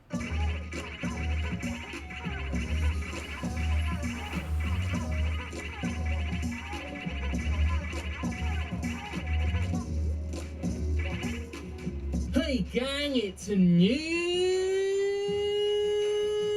console time. Are you hyped for the hype? No. You drooling, ravenous pay pigs. You rotting hogs. No, I don't own a sweating and console. snorting I have in a your cell phone. Fucking sty. Which is better Eat than it. any console. Go and eat it. Eat the hype. Swallow it down. Nintendo's put out a follow-up to one of the best video game systems of all time, you useless chimps. Be excited or go off and fucking drown. We're here to give you the straight dope and the bent meth on Nintendo's Nintendo Switch 2 by Nintendo. In this non-exclusive review, we're gonna look at the game changer of a console and talk about how it changes the game, not just the prices of the game. Can you say game changer?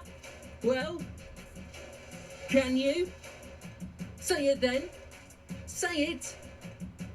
Say it! The Nintendo Switch 2 at its core does exactly what I would want it to do. It's the Nintendo Switch. But again, that's legit not sarcasm either. Not that any part of this review would ever be sarcastic. I do legit mean it when I say that one of the best things about the system is how it's a linear continuation of the Switch. Historically, Nintendo has returned to the drawing board with its new systems, completely reworking the hardware and associated gimmicks. The Switch was such a great concept, however, that it deserved to stick around, a point borne out by the stunning market longevity the original had. The Switch 2 carries on with the home system handheld hybridization, but bugger and some great bigger shit.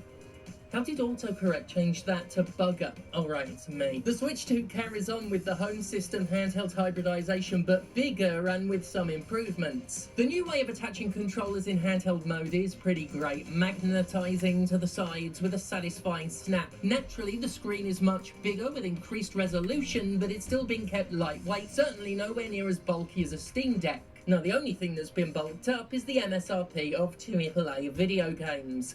What else do I like? Oh yeah, universal button mapping. This is a genuinely good console accessibility feature. The Switch 2 allows you to remap buttons and use the new layout across games, with profile slave slots, so you can, say, swap the minus and plus buttons for Cyberpunk 2077, because why would you attach the more commonly used menu to the least convenient button on a Joy-Con, for Christ's sake? The fuck is wrong with you? In lieu of games like that having sensible control schemes or options thereof, the Switch 2's got an answer. Now, my extensive research has concluded that you can give your Switch 2 a nickname, but Nintendo's famous hatred of the something amendment means you can't call it Stephanie's fuckpad. However, you can name it Cunny Stuff as Anonymous, so that's very good news. Virtual game cards are just downloads with extra steps. Really don't like how it keeps forcing me out of the eShop whenever I get something, all to support Nintendo's addiction to cutesy inefficiency. On the eShop front though, it no longer runs like it's cosplaying pre-dial-up internet. It's able to load things quickly and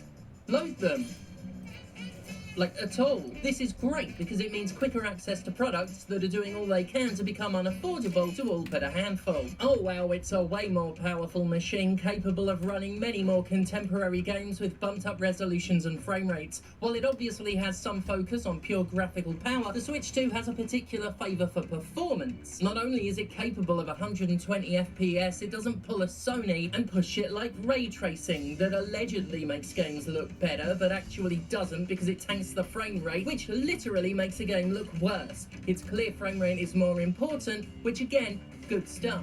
Speaking of rates, the tariffs have nothing to do with any of Nintendo's recent pricing decisions. They said so themselves, and any publishers blaming them as if they've not wanted to push games closer to $100 a pop for years is a lying dollop of cum. Gosh, does Mario Kart World Tour look amazing though? You know, every now and then I veer toward a slight amount of cynicism in my work, but let me tell you, any sneering I'm capable of just melts off my face at something this vibrant, colourful and just plain gorgeous. World Tour is a wonderful time. It's childlike happiness obscuring the cold corporate calculations of a company charging whatever it thinks it can get away with. It's still got my boy Dry Bones in it, the best Skeleturtle, so it's nailed the important part, but it has a bunch of new racers pulled from some interesting places, including a whole bunch of enemy mooks. It's just a super fun roster. Is it $80 of super fun though? That's the question. Is Mario Kart World Tour big enough, bold enough? Is it videos game enough to deserve a retail price of $79.99?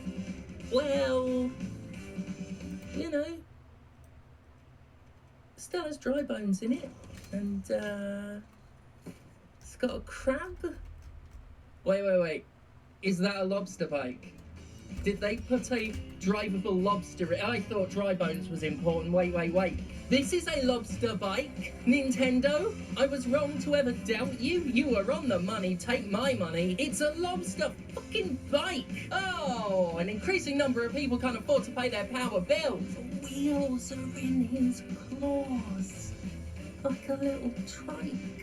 What really deserves your time and money, though, is the old shit that just couldn't be maximised on the original Switch. Super Mario 3D Land, for example, probably looks and runs way better than it did, but I haven't played it in over 5 years and can't remember without a direct comparison that I'm too lazy to set up. Don't worry, though, I can tell you how much better Pokemon Violet runs. The performance on that was so bad I can't ever forget it, so let's give that a... Oh, Pokemon Violet doesn't support cloud saves and the Switch 2 doesn't support the SD card that's in my Switch. Oh damn, it's not like I can transfer the data from the old Switch. I already threw that one into a furnace. Oh mate, fuck going through that again. Nah, comparison's off. Wait, how are people going to afford some fancy new SD card when they need their money to keep up with the game industry's price hikes? Nintendo's charging $10 for an interactive user manual. Anyway, Cyberpunk 2077 is on the Switch at last, and it really makes me wish Mario Kart World Tour took a few cues from it. I'd love to customise Luigi's dick size and foreskin and give him a Wazzo pair of jugs. All you need to know about Cyberpunk 2077 is that it runs superbly well on the Switch 2 and it doesn't crash in the first hour like it did for me.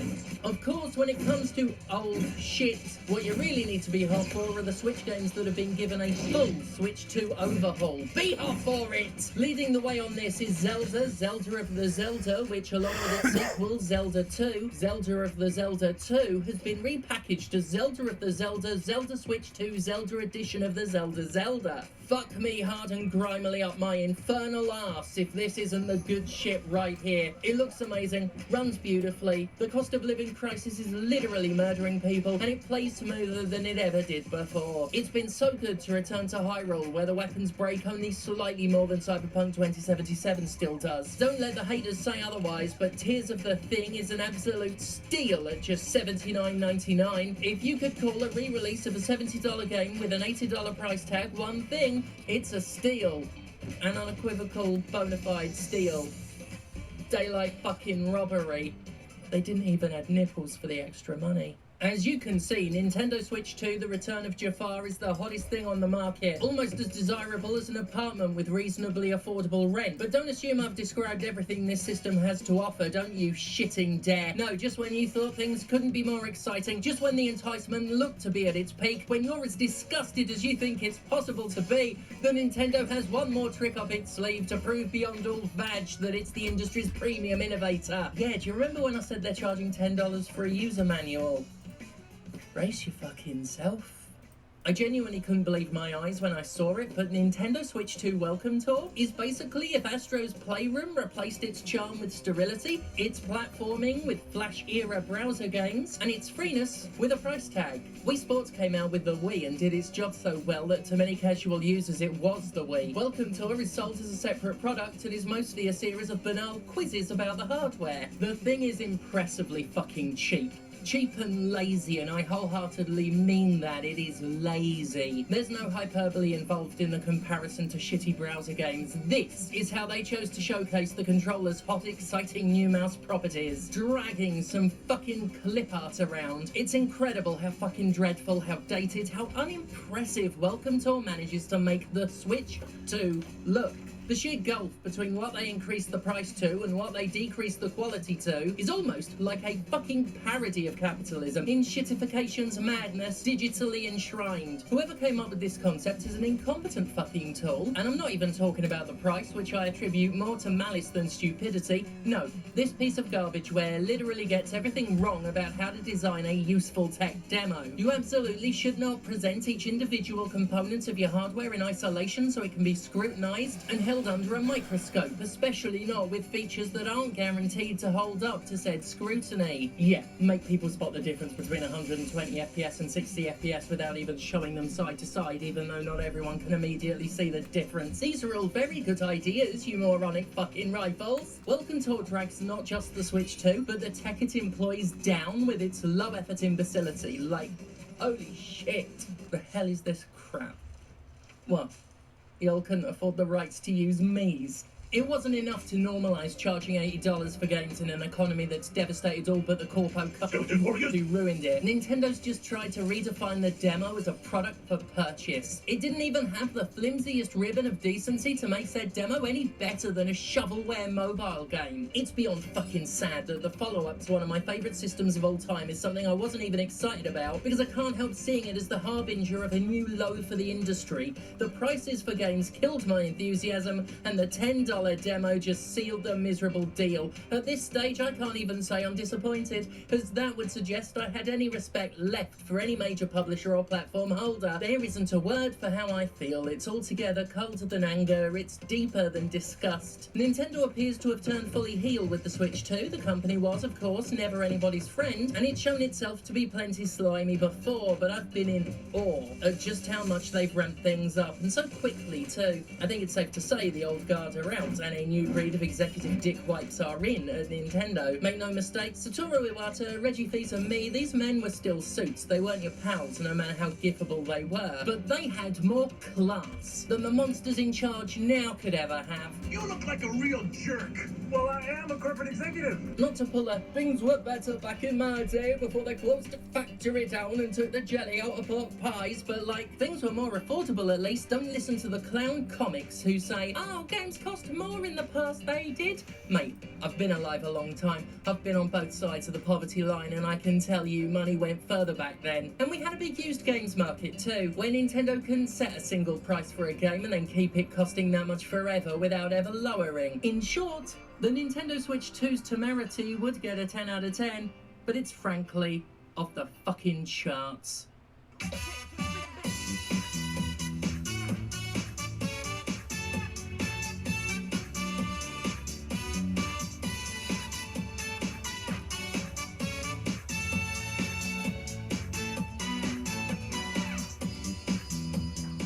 Yeah, that'll do.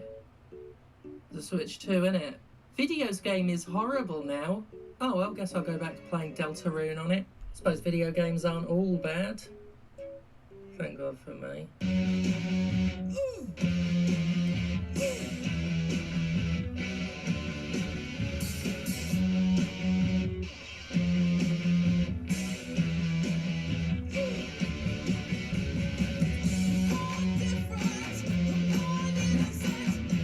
Thank you, Stephanie Sterling, for the excellent content from my stream. I'd like to sub to your channel.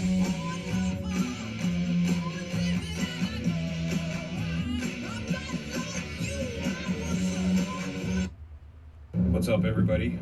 We are on our way to Los Angeles City Hall at this moment. There is an ICE out of LA rally that is currently taking place after a tumultuous 2 days with spontaneous community mobilization against unjustifiable ICE raids that have taken place in numerous parts of Los Angeles, California.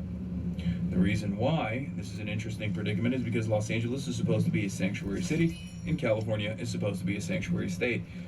And yet, in spite of those two protections that are supposed to exist for undocumented and documented migrants alike in our communities, Karen Bass, LA mayor, and gruesome Governor Gavin Newsom, governor of California, have both demonstrated spectacular failure in the last 2 days and have allowed police to mobilize in defense of these federal law enforcement agencies. Big part of the reason why people are actually protesting is not only because they want to protect their neighbors, but also because a lot of these ICE raids are unjustifiable and, dare I say, potentially illegal. As you've seen all around the country, ICE agents will oftentimes conduct dragnet operations in the interior and arrest and potentially detain without due process as many people as they claim are undocumented as possible. In the process of these unjustifiable immigrant enforcement actions, they have even gone so far as to arrest the largest union, the president of the largest union in the state of California, the SEIU union president, was also arrested. And of course, the people of Los Angeles and the people of California are out in the streets today on a beautiful day in sunny California. Donald Trump, in the aftermath of discontent coming from the streets, has decided to mobilize 2,000 federalized National Guard units from the state of California. And these National Guard units are currently deployed on the streets of Los Angeles in downtown LA, the location that we're heading to. They've been using escalatory uses of force, including tear gas and pepper spray and pepper balls that they shoot at lawful protesters engaging in the First Amendment protected act of civil disobedience on the streets of Los Angeles. Ironically enough, we as taxpayers are paying their salaries so they can shoot us with the paintball guns that we bought for them, using the gear and armor that also we bought for them. Not a lot of protecting. It's correct. He's right. Happening in Los Angeles is what I mean. Now, contrary to popular sentiment coming from some of the grossest individuals on the internet, we do stay out here. We go out all the time. We go to protests all the time. We go to rallies all the time. I've spoken. Finally, it's time to look at a real New World hardcore guide, because I've hit the wall here in terms of knowledge, and that could mean a death. So we've got to really kind of be careful here.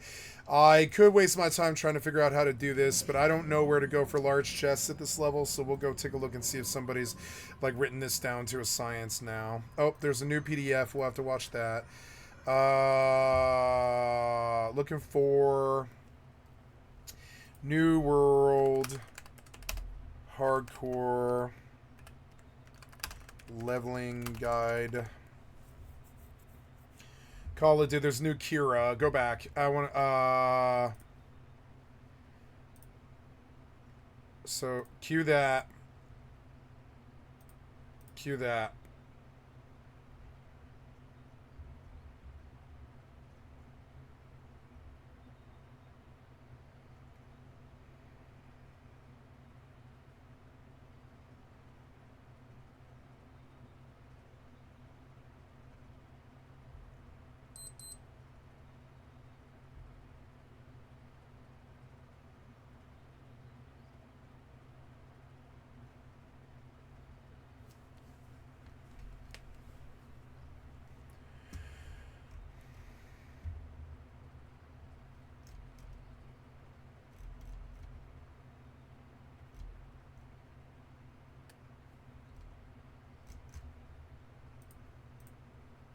at numerous rallies at this point.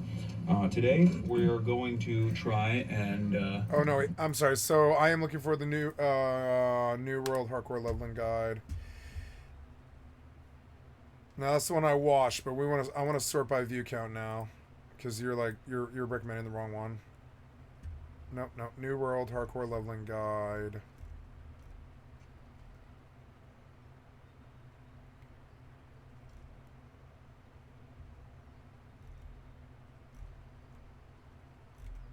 I want from like the last week.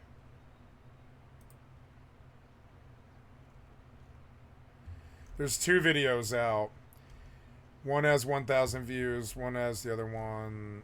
This one's 5.5 minutes, but maybe he's a little bit more like clear. Oh my god. Thank you, Yowombo.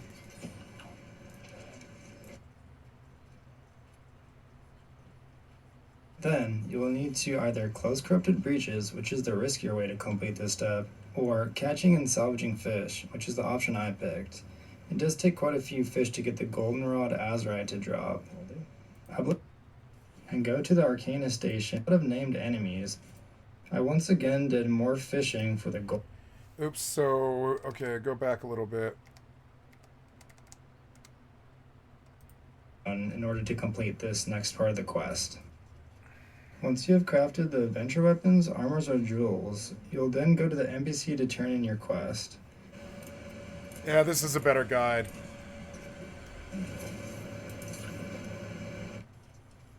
This is a good time to use the extra materials to craft better gathering tools at the engineering station, which also drops satchels. And go to the Arcana station to craft caches for more health potions and wards. You will need them for the next step. In this step, I chose to run the Depths dungeon, which is optional because it has a lot of named enemies. Then you will need to chop more wood or other resources for charged lavender. I once again did more fishing for the A leader named enemies.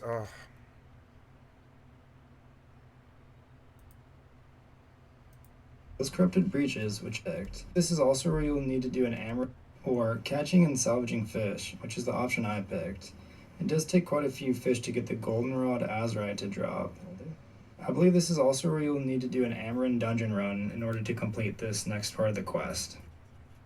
Once you have crafted the adventure weapons, armors, or jewels, you'll then go to the NPC to turn in your quest.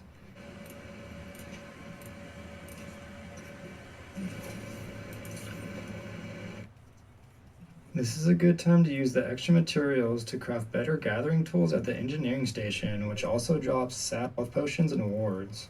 You will need because it has a lot of named enemies. Then you will need health potions and wards. You will need them for the next step. In this step, I chose to run the Depths dungeon, which is optional because it has a lot of named enemies. Then you will need to chop more wood or other resources for a charged lab. Okay. See, that's all I needed. I wish they would tell you. They're fucking bad developers. Oh no, I can't do that here.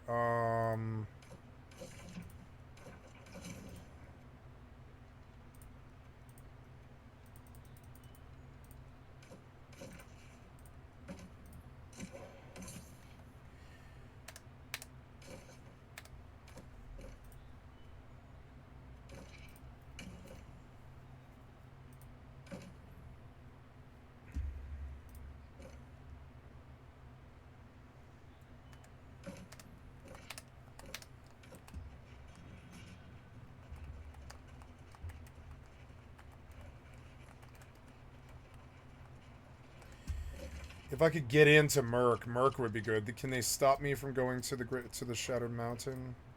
That could be death. Merc Portal 1. Wait, can I just fast travel? Wait, maybe we should try this, but I mean, can I die? I could die so bad at level 48. I could die so bad, but if they clear that portal...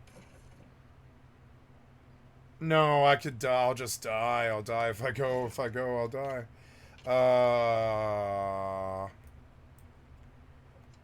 I guess I run the Depths.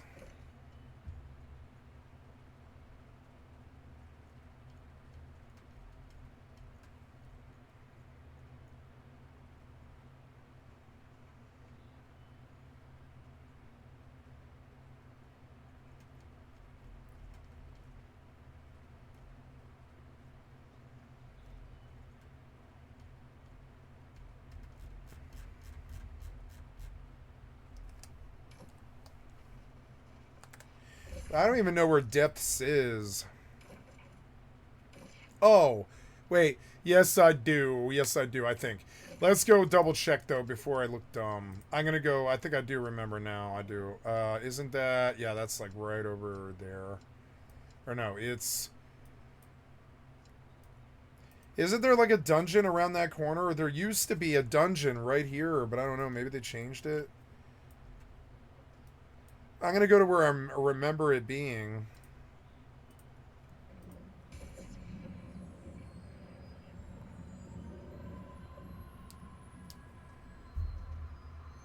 Wait, what's my... Oh, yeah, my equipment load has been a thing for a while. I've got to actually address that. Oh, and I have sales I need to make, too.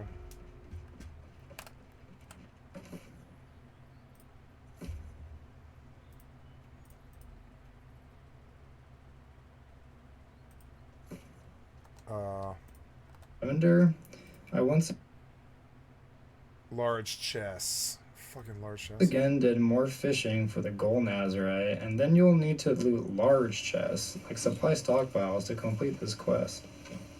Here's a quick route I took for these stockpiles. Skip ahead if you don't need this stockpile route.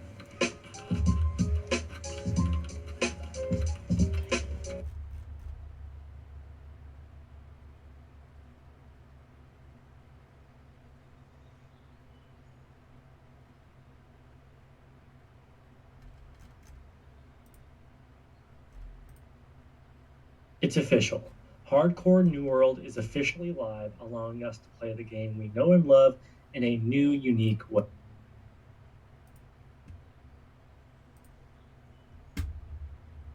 After completing that, you are now level 47.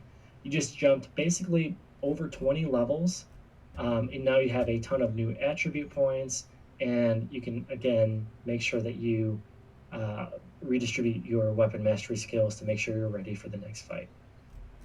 After this, you leave Brightwood, head over, make sure that you redistribute your weapon, head over to Great Cleave, and yet again, get your next set of quests. This is named Resources or Salvage Fit. I went up of Herald here with some buddies and jumped over here. Honestly, between us, I would not even look at this. I did not have to do it. I basically just went to the Shrine of Herald here with some buddies to do it. I basically just went to the Shrine of Herald here with some buddies and jumped over here, and this spot alone helped me complete probably most of the quests very, very quickly. So there's some large chests right away over here. Once you take down and mine that giant piece of ore there, you're going to see 3 named tentacles within the level criteria. So you can take those down, get more quest items, and yet another chest that these guys are on top of, and really just take care of these quests very, very quickly. Again, this is just a matter of a few. All right, well, I watched the video. Let's go see if he can save me time, because I want to be out of this. I want to be out of this mode, so I don't have to worry about death anymore. I can AFK like I normally do. Like, while I go do stuff like... sell mithril ingots. Oh, yeah. 3701.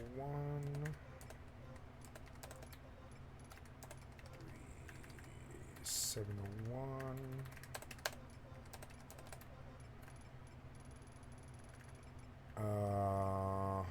And then, oh, how's my fire crystals? Good. So, I need mithril, and I don't want to buy all at once. I want to do it slowly over a little bit of time. Because, yeah, there's a lot of stacks.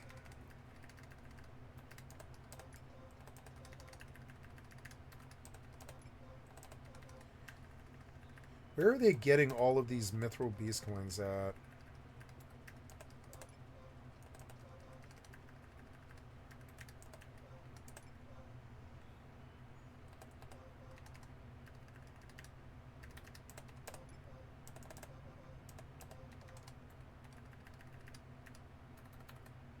Oops.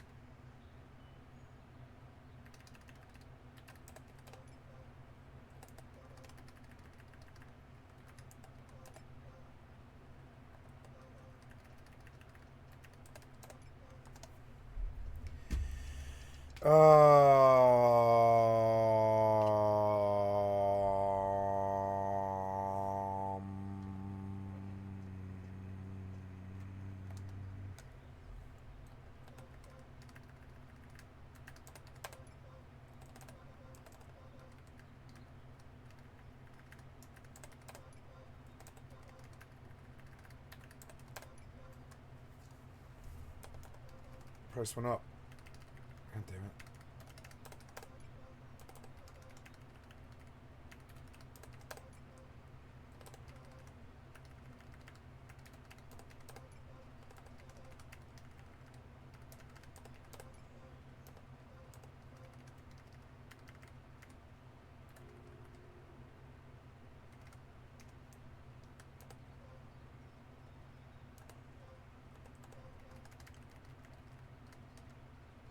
Let's crack for a while, or I said let's cook for a while and see if they post more.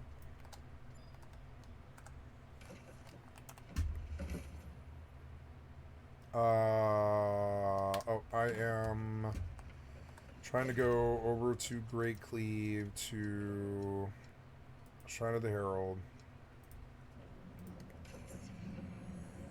That'll help me with the large chests and the name mobs.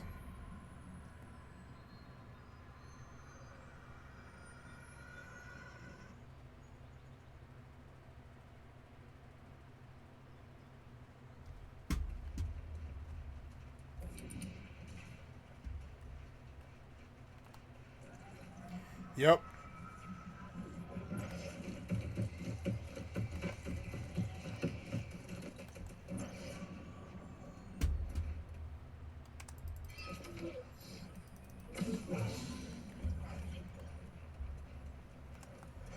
I'm not fucking typing it. I don't think that. I don't know. Is 2 people enough?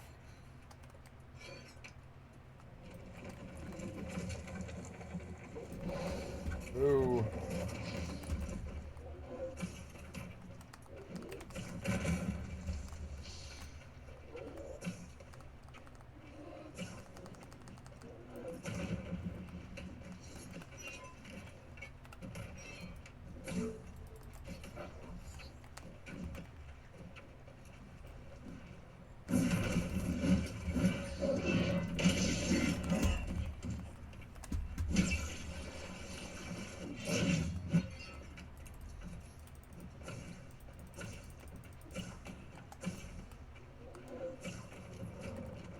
Potion.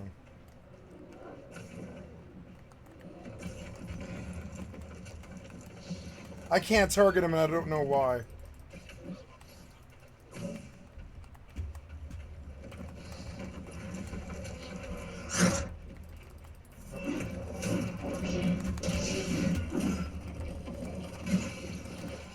Please. Please, please, please, please, please.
They nerfed this.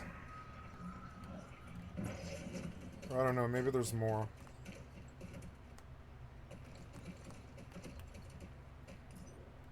I don't want to aggro him, he could kill me. I definitely should heal.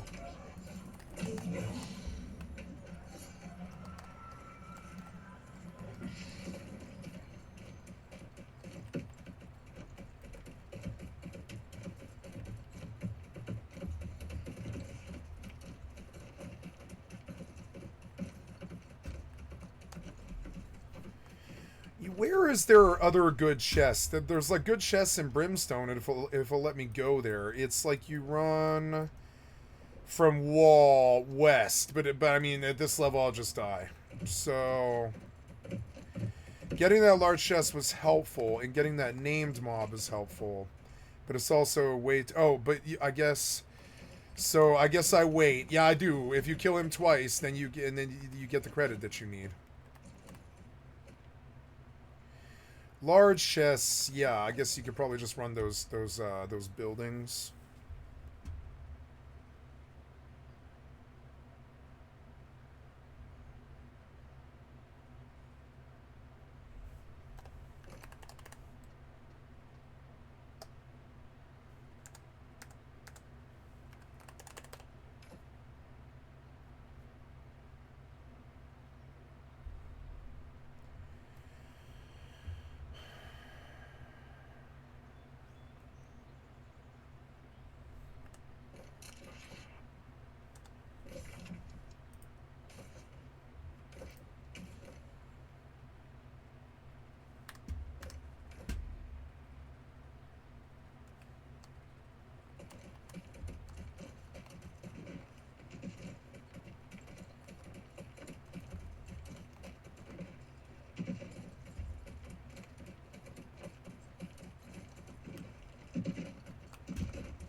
I don't think I can kill this guy alone at all.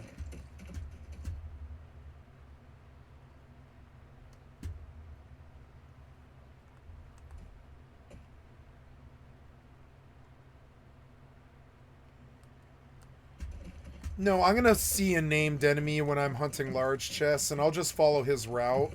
I think I got the big part of it done, actually. It's kind of crazy. Large chests will be annoying, but they won't be that. Oh, there's one. I don't know. Let's beacon him. Two of them sucks. Why do you... Oh, move. I don't know. This is going to be death, I think. Two mages is just death.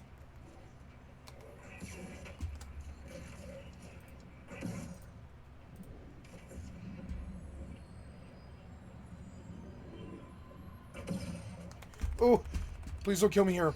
I got too far to die here. No. It was way too many mobs. Maybe I can kite them way over and then just run back. Like, get them stuck on this stone here, right here, maybe. It's way too many mobs, but it is a good chest. I could die doing this all.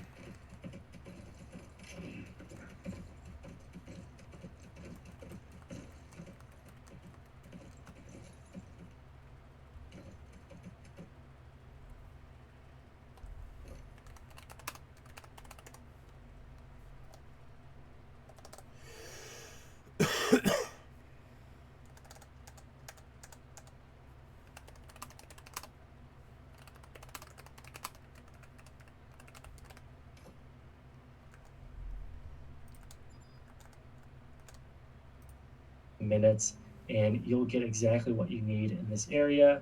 If not, though, just explore. There's going to be more named mobs and more chests in this general location. So once you get what you need here, you're going to head back over to Great Cleave, chat with our buddy Alldayerrydaybaby, and once again, he's going to ask you to craft some caches. At this point, I just went over to the, I think it was the forge or the outfitting station. Yep, right here. And I honestly just crafted a handful of jewelry caches and went back over to Alldayerrydaybaby because at this point, I already know what's coming. I'm about to jump a ton of levels. So I'm talking to Alldayerrydaybaby here. I'm completing the quest. And guess what? You just did it. You are now officially level 65 already after probably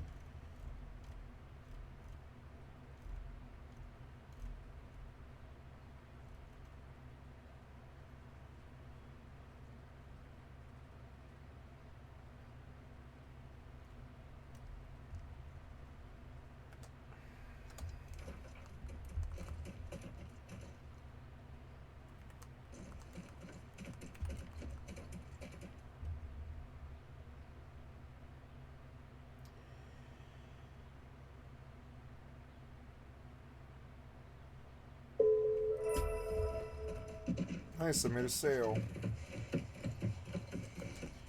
Oh yeah, I suppose I'm playing Eve, huh? My drones. Are they still there? They're probably not there. I need to go back. It's been hours. They're probably not there. They're probably not there. Maybe they're there. Maybe they're there.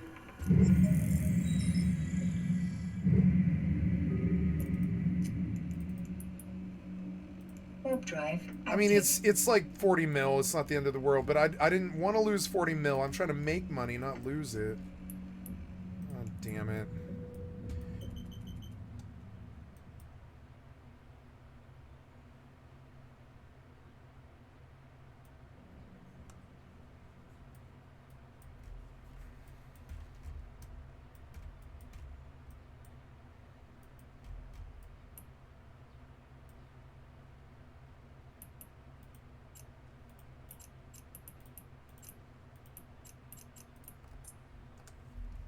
Warp drive active.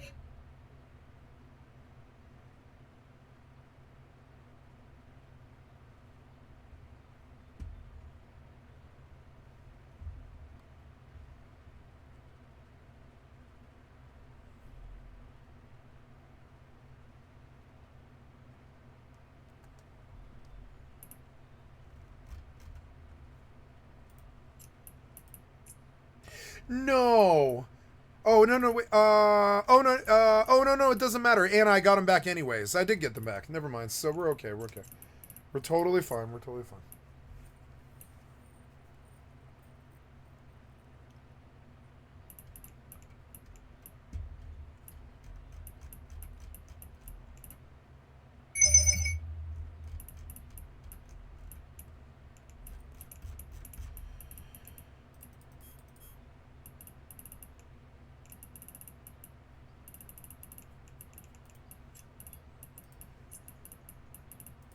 Ooh, look, there was like 20 million in tags here for some reason. Not enough cargo space. What are you talking about? Oh, really? Okay, well, let's go back and well, I don't know.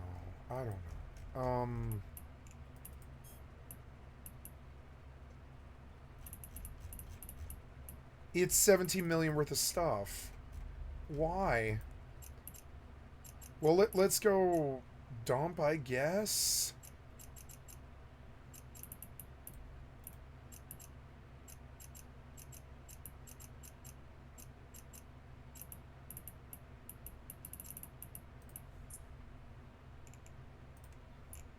What do you mean proceed?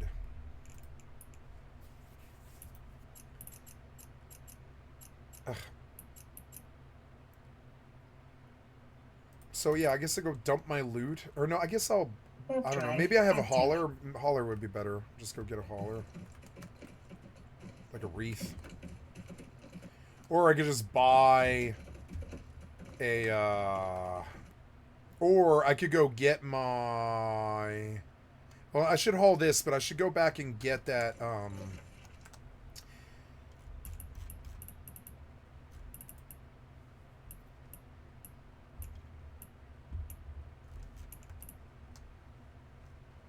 Docking permission requested.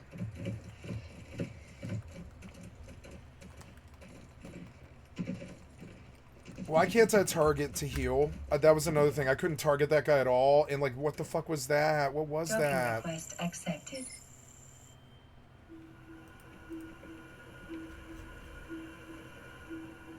T. I was pressing T. It wasn't working.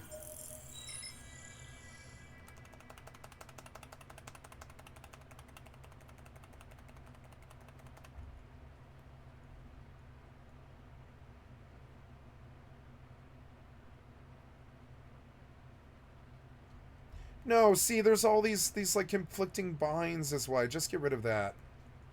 There, that's why.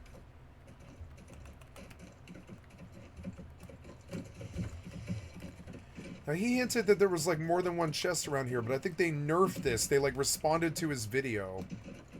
And they like nerfed this today.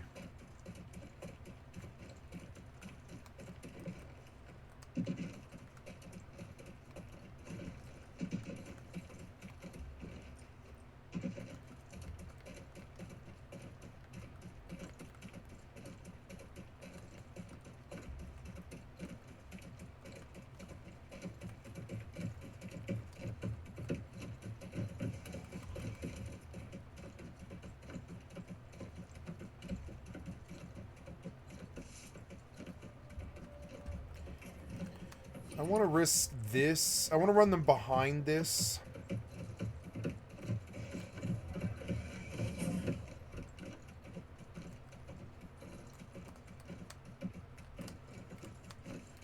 Yep, and then run, run, run.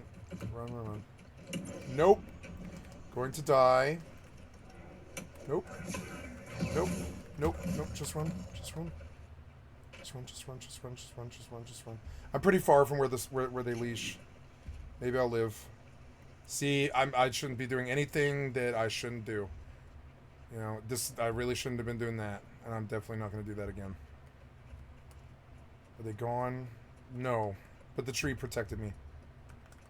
Potion, potion, potion, potion. Is he still on me? No, no, they finally dropped.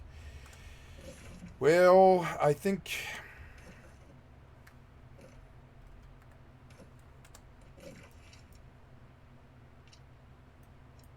I think we go back and teleport. Oh, there's corruption portals being done. That would be another good way to do this.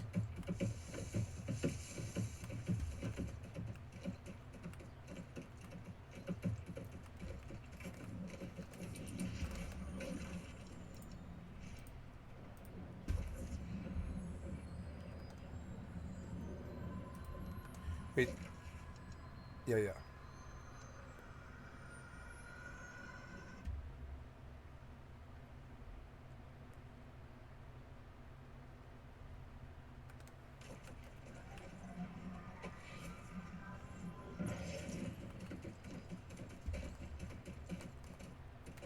Oh, really? Oh, I missed it. I always miss it. It's so annoying. Look, they're clearing portals. I want to go with them.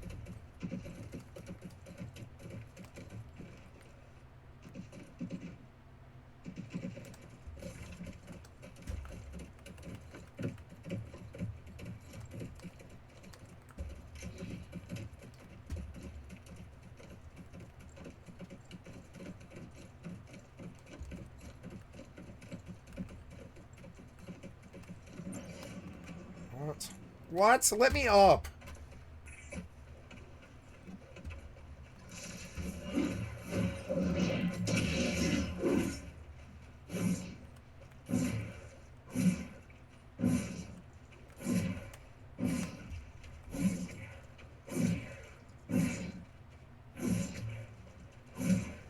Oh god, get off me. No, don't wedge me, don't wedge me. What hurt me? Something hurt me. I don't have food and it's stupid. Ah, it's a wolf. It's a wolf. It's a alabaster wolf. I gotta watch him.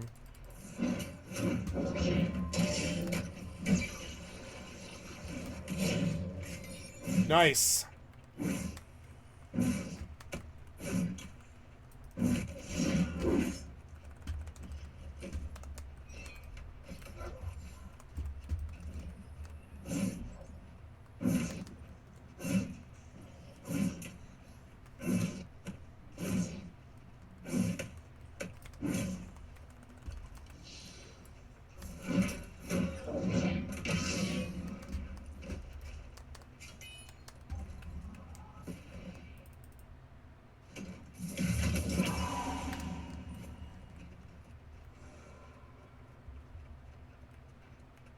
Corrupted brute.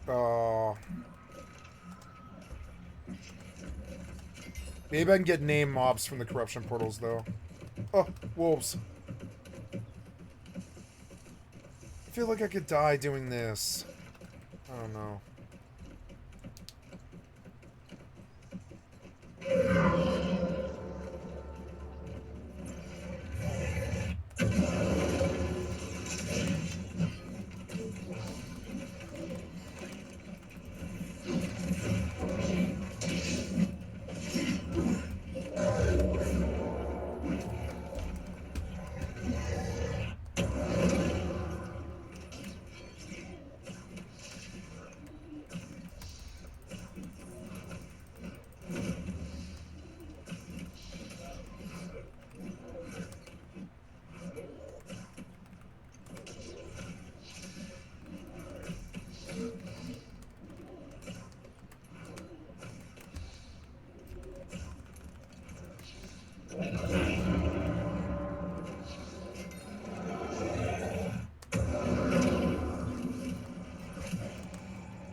Well, it's gonna. I mean, I won't have to fish. This is faster than fishing, so we'll do that at least.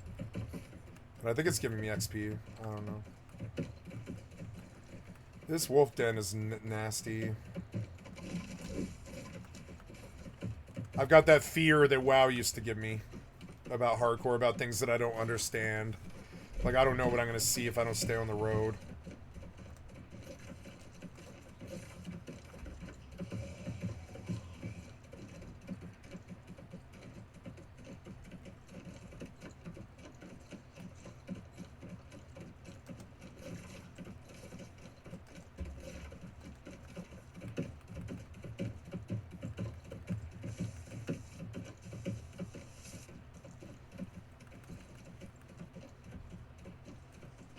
Oh god, what? Why am I hurt? Ah.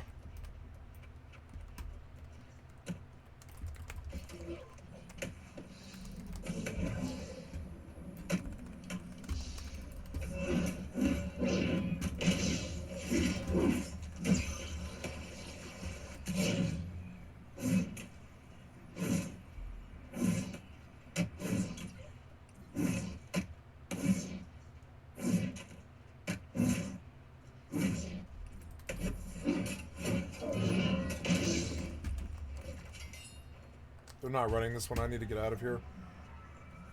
That one wolf was strong enough to kill me. I don't really understand.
An hour, maybe 2 hours of gameplay. Talking to Alstrom point, I already know of jewelry caches and went back over to Alstrom because I honestly just crafted a handful of jewelry caches, outfitting station to the caches.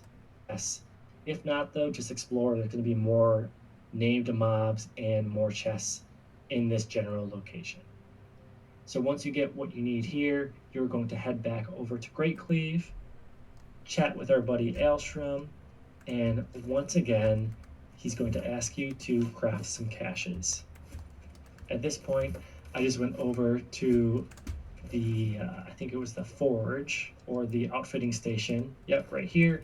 And I honestly just crafted a handful of jewelry caches and went back over to Alstrom because at this point, I already know what's coming. I'm about to jump a ton of levels. So I'm talking to Alstrom here. I'm completing the quest. And guess what? You just did it. You are now officially level 65 already after probably an hour, maybe 2 hours of gameplay. Again, it's really just finding the prime locations to grind out these different quest items to turn them in, have what you need to kind of unlock that next criteria of level. There's some be careful of who you group level 47. You just jumped basically over 20 levels. Oh my god. It has a lot of named enemies. Then you will need to chop more wood or other resources for charged lavender. I once again did more. I need this stockpile route. Stockpiles to complete this quest. Here's a quick route I took for these stockpiles. Skip ahead. Quest. Here's a quick route I took for these stockpiles. Skip.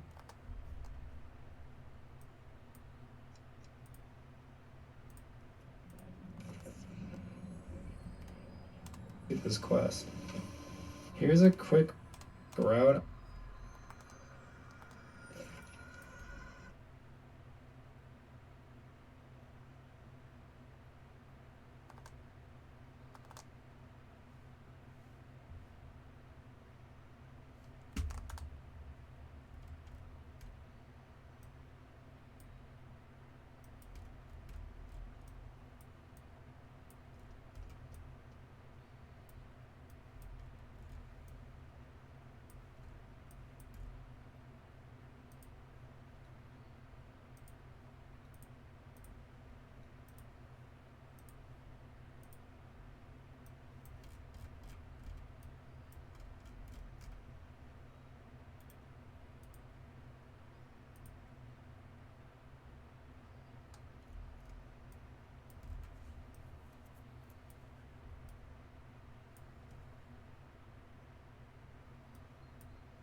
I took for these stockpiles. Skip ahead if you don't need this stockpile route.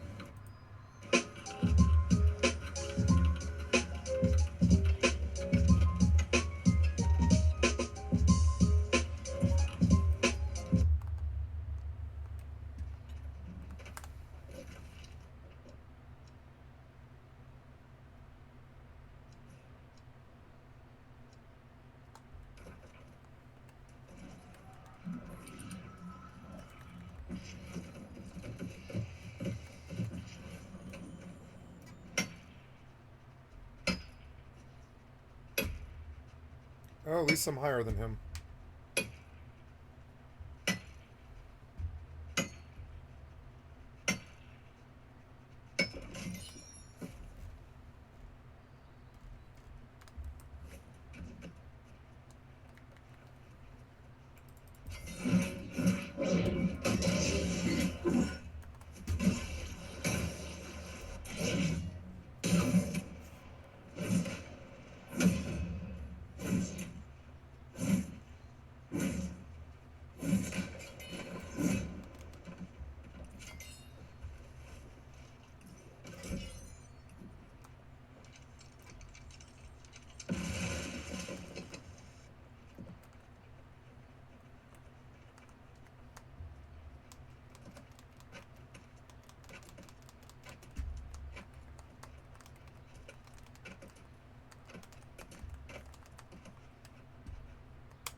Oh, God, no!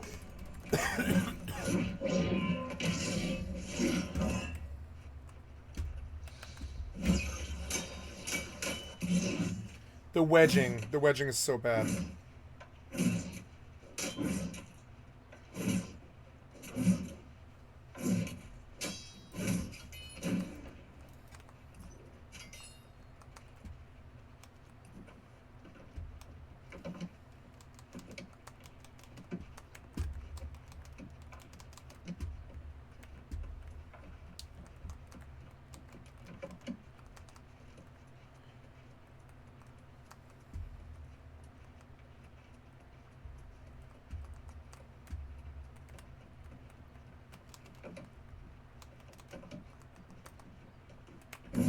Yay.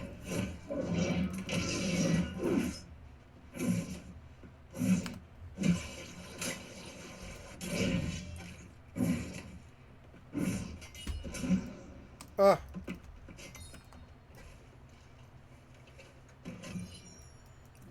That's not a large chest, is it?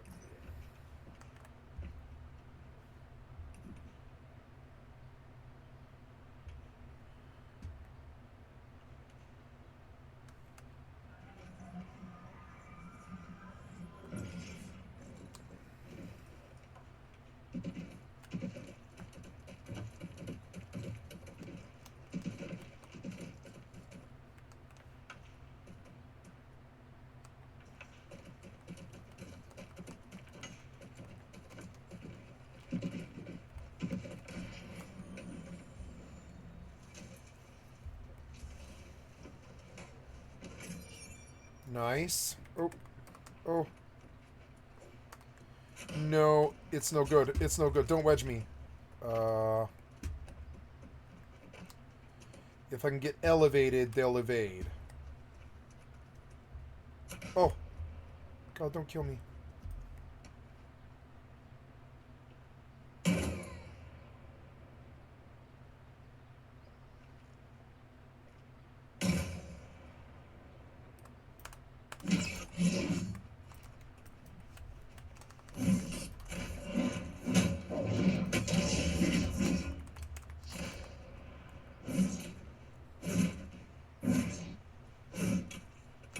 Die, die. Die, die, die.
Oh.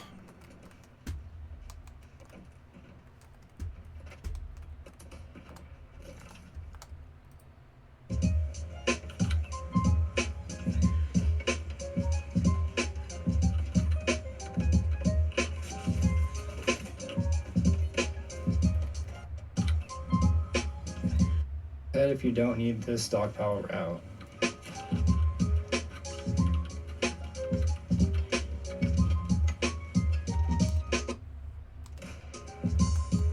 Oh, are you killing me? Ah! Jesus Christ, fucking leash, you piece of shit, brain dead developer.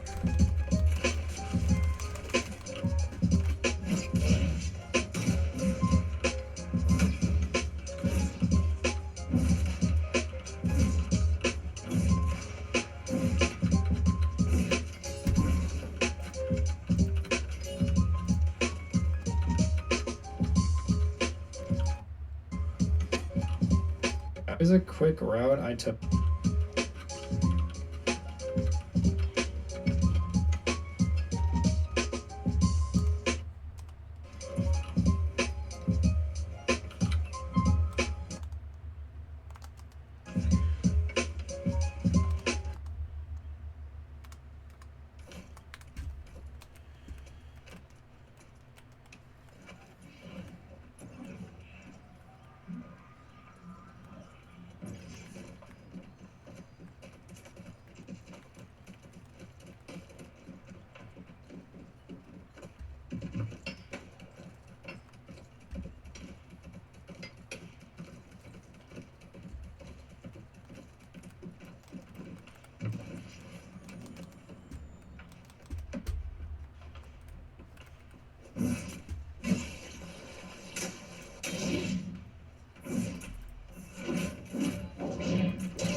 Oh god, don't die. Oh. You decided to jump off the cliff when I pressed the spacebar, huh? Fucking piece of shit developer.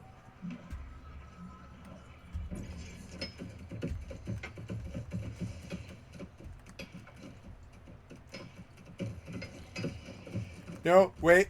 I'm done. I'm, salvaging fish or named enemies. So let's look around for a named enemy. There, Prometheo vein, but I've aggro way too much. I've got to get out of aggro.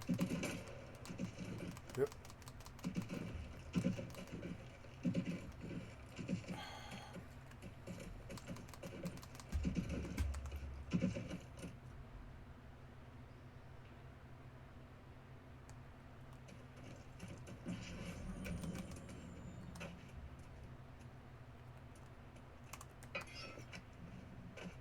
Oh.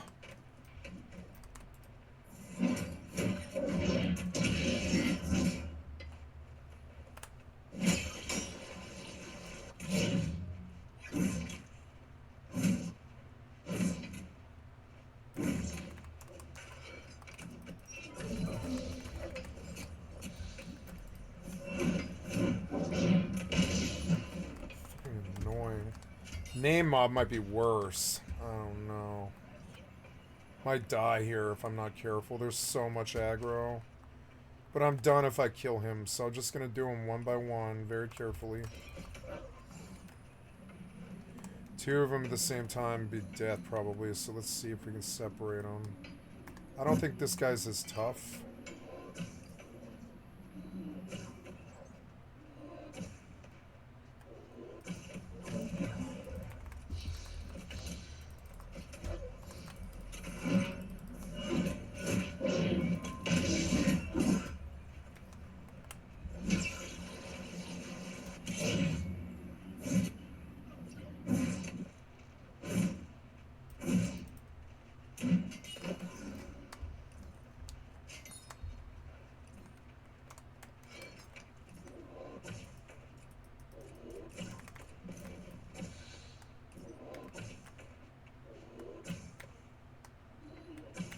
Cool, it's a mage fight, though he is hitting me.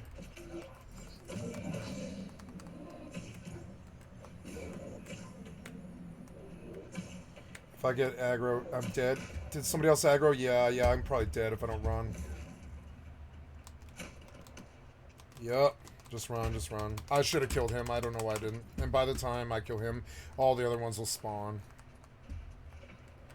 Goddamn Pistolier, go away.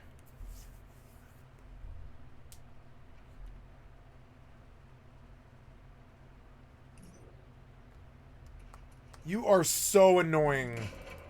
At least the boss fucking purged.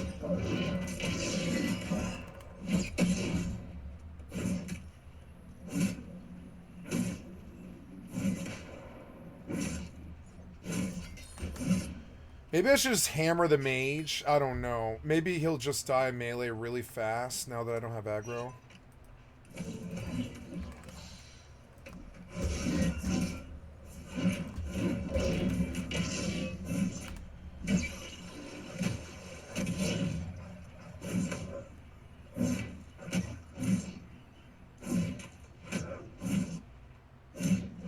Oh, no. Move.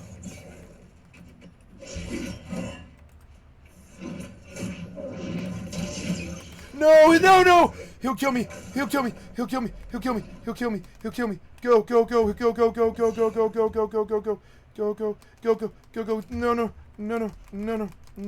No. Oh, I lived. I should have just kept shooting him. I could probably just shoot him.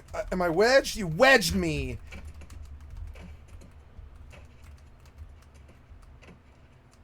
Yeah, just leash. Can I kill him? I don't know. I think I can spell shoot him. I think I could just glitch him and shoot him over and over again if I don't aggro. But it was risky. Let's see if I can just range kill him. I don't know. Fuck you, asshole.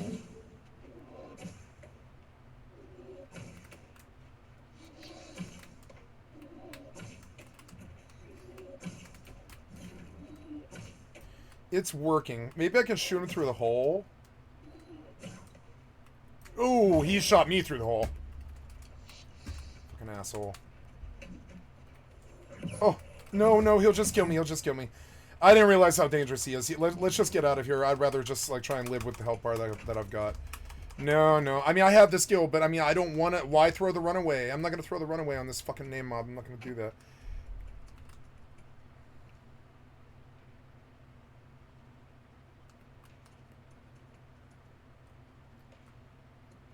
Where am I going to get a named mob I can actually kill? If I can't kill the mage, I don't know what I'm going to be able to do.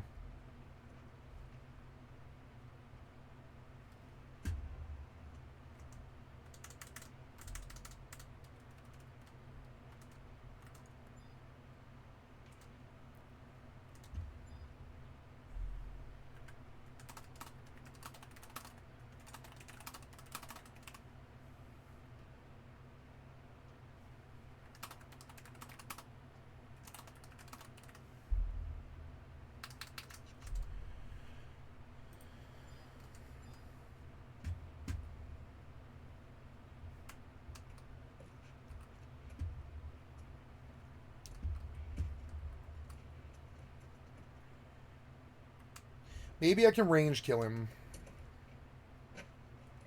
All the repops and everything. That's alright.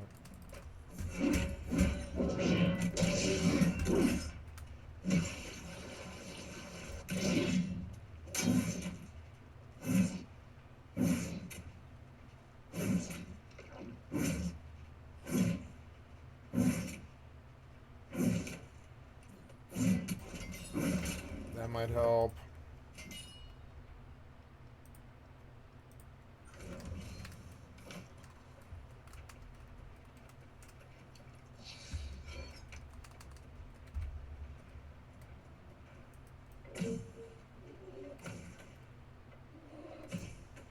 Oh.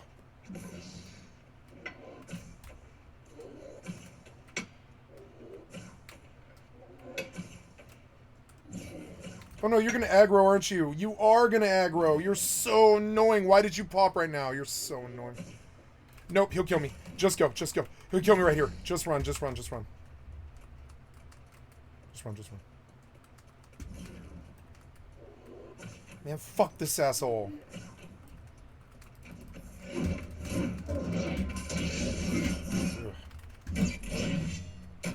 Nope, the boss one-shot me through the wall. I don't want to lose the boss.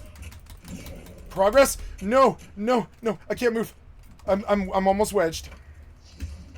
Oh, you fucking dick.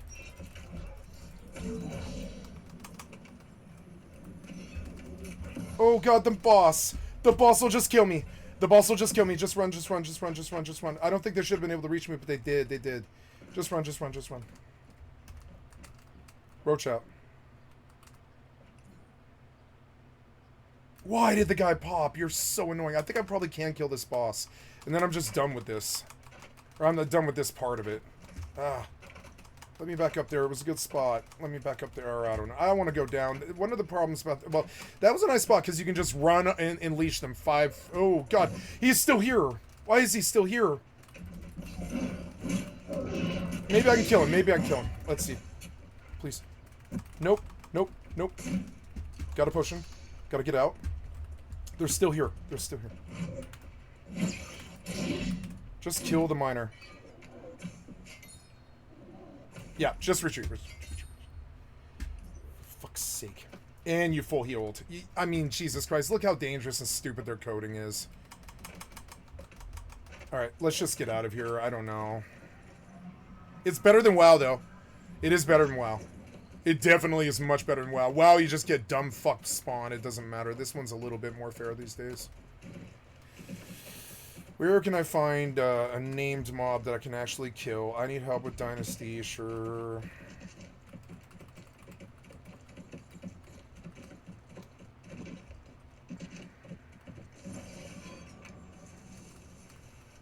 What's here? Is it a named mob? Or named mob, excuse me. Ah! Two of them. They're lower.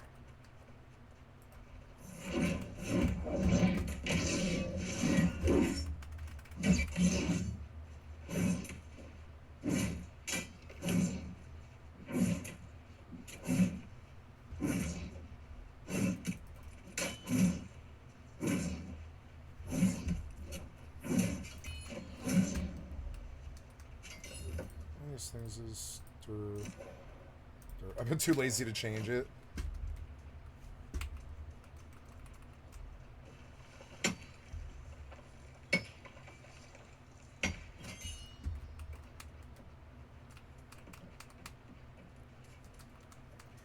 I need a named mob, but I don't know where to get a safe one. That mage was like not that bad. I probably could have killed him, but fucking pops over and over and over again.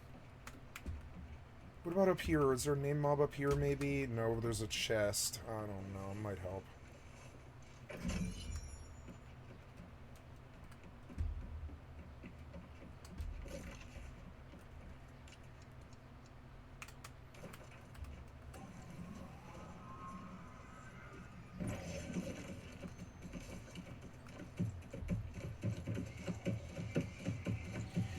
I don't know. I like the mage mob, but I keep almost losing my run. I'm not going to do this again. I know what'll happen. I'll die. I'll die. What do I do for named mob?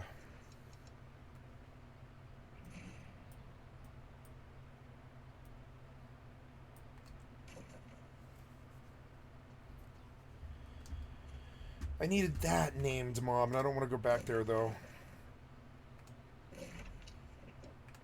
Maybe in there... Are they lower? They are. They're lower. Maybe I can just kill them in there. These guys aren't that bad. Man, maybe I can just skip through all the way to the named mob. We need to figure out where he is. Stay away from the walls. He's going to be up in there, right? Yeah, at the top. He's going to be up in here. Tell me there's a named mob here. Are you named? No. Why is there no mob here? It's so stupid. You know, at this point, I could just level normally.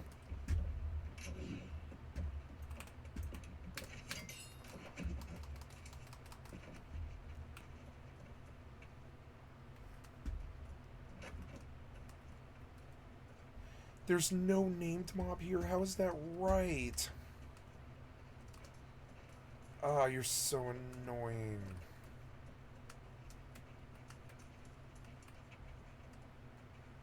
How is there no named mob here? That is just not right, right? Did somebody kill him, maybe? Is that what it is? Did somebody come here and kill him? And he has to spawn, right? Tell me a name mob spawns here. I think he does.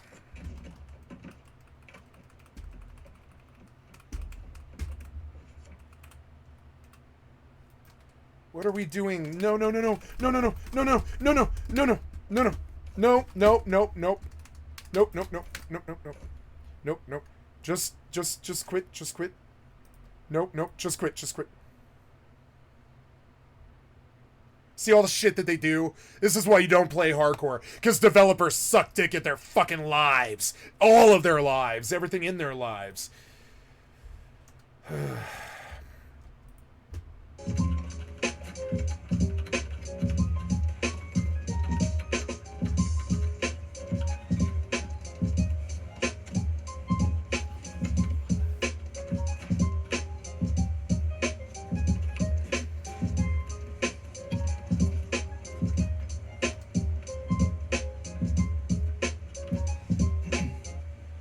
Once you have completed all those, you will need to craft the soldier's armor caches and head to the designated location to complete the quest. This will bump you up to 65. Wait, that's it? Wait. And give you a bunch of good endgame loot. Wait, I am done. I'm like done.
It was a large chest. It's weird. It wasn't there when I first came through. Okay, so...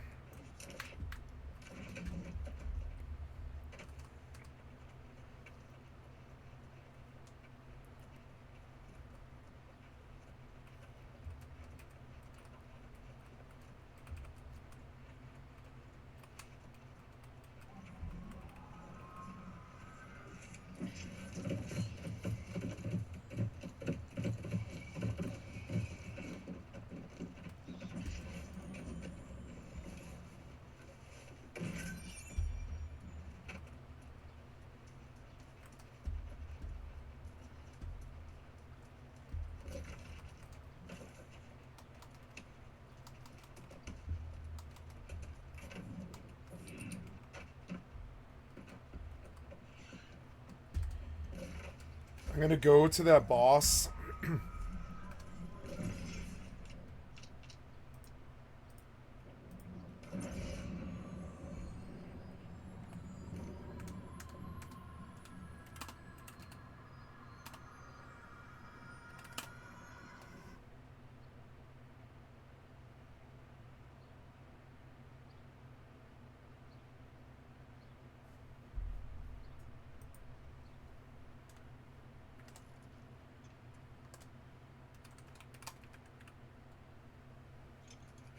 Oh god, what are we doing?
Yay, I did it.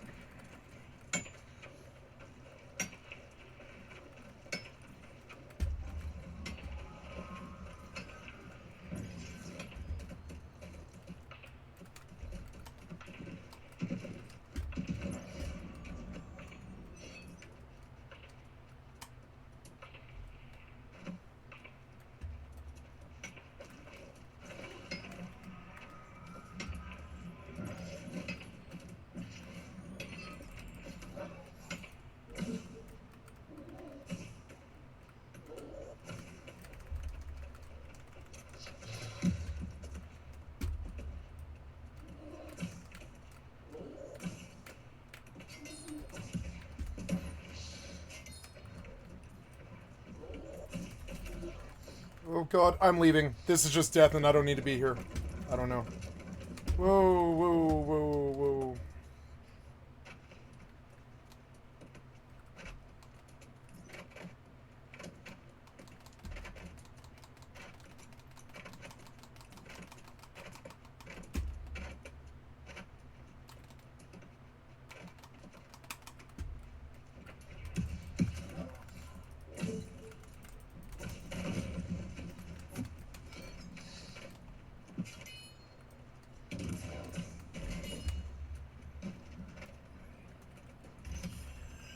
Whoa.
Oh no.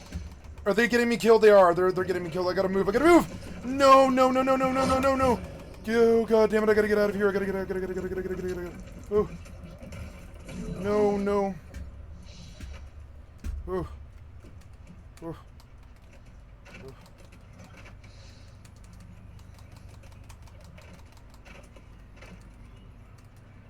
Ugh. Nope.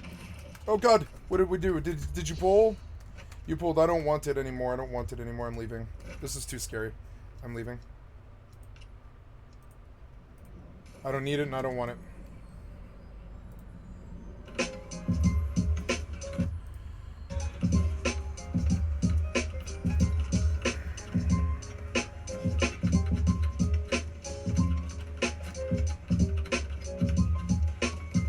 I'm done with this. I can stop now. I mean, I guess I could stop it. I mean, but I'm done. I'm gonna cap 65. I just finished. Like, I can't believe how fast this was. Actually, he was right. It is like once you can do it in 4 hours. I wasn't. I wasn't negative to him. So okay. Corrupting breaches are salvaging fish, and so I will go salvage fish from Great Cleave. The easiest Great Cleave is this one. There's no mobs over there. Yeah, I'm just gonna go over there. When I cap 2 fish, I think I'm done.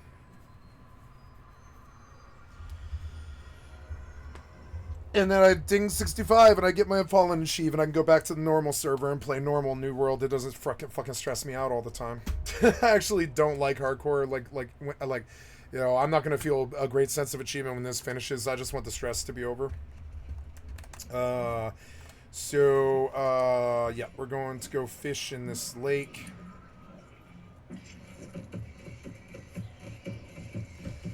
This was good. I didn't fuck up today. It took me 4 or 5 days, but I did this. I took New World to hardcore to 65. I think I'm basically done. That's good. I don't want to do all the stuff they want me to do. I just want to get that Unfallen Achieve and get the nice turn in for what's it called? Unfallen, and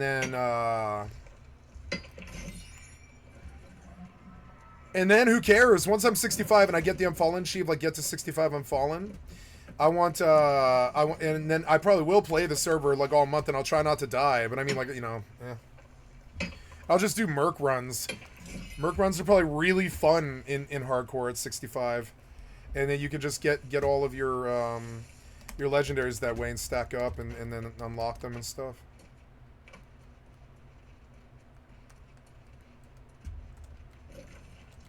Oh, I'm sorry. So I'm here to fish. Beautiful. I love this game now with the right FOV. This game's so good now. To me, it's like the FOV was what was wrong with it. I didn't know how fucking powerful FOV is. It totally changed the game for me. I love this game. F10. I don't know if I can play it every day because there's not enough new content, but there's still a lot of content that I haven't really done. I've done, but I mean, there's always more to do. There's always more trophies to get and stuff to do and more houses to buy and more money to get. There's always more.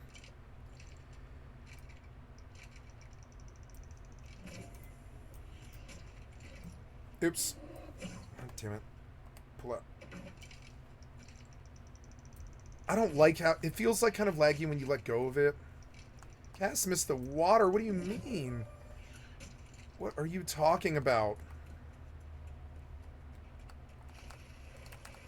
Fucking developers.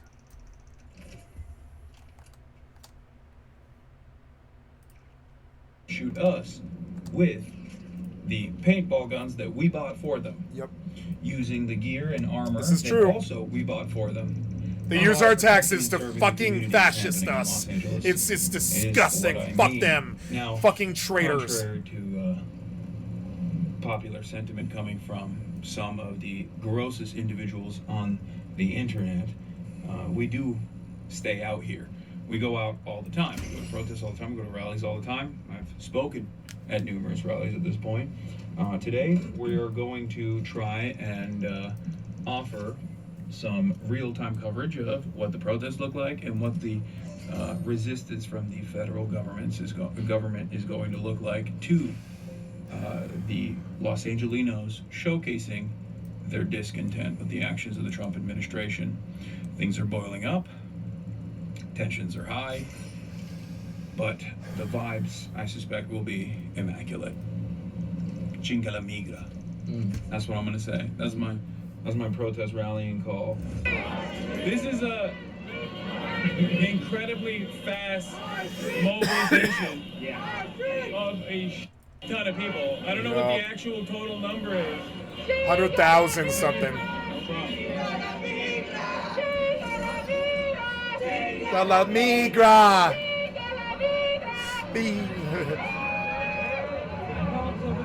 Government should fear the people. It's the other way around. We're not trapped in here with you. You're trapped in here with us.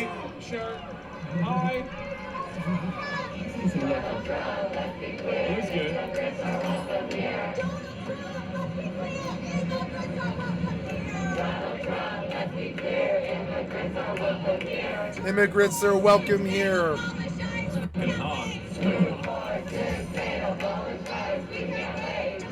Okay, yeah, they blocked the highway right there.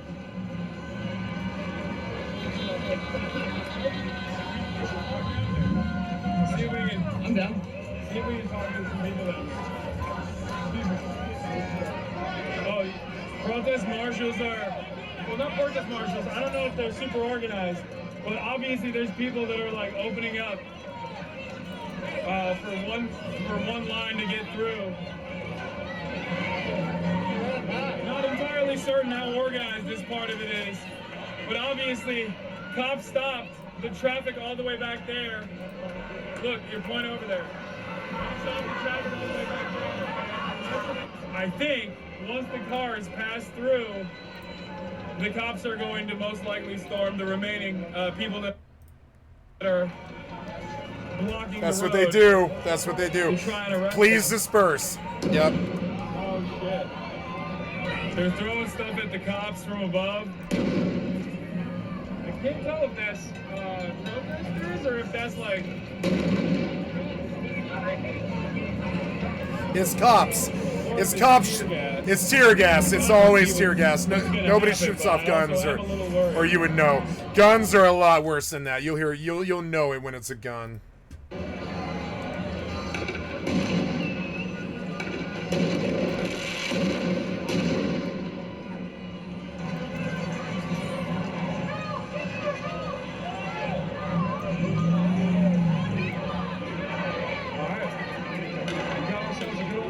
Standoff of the Mexican cop.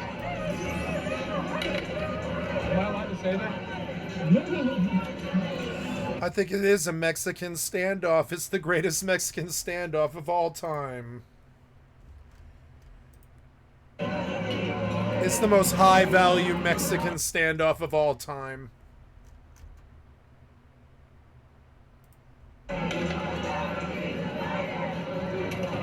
They weren't even trying to stop the entry, the flow of traffic, because the road is shut off. They just wanted to bring their cars. They just wanted to bring their squadron full of pigs in here. I assume there is nothing on the other side, so they're not like. They're just standing off at this point. Oh, someone might have gotten hit.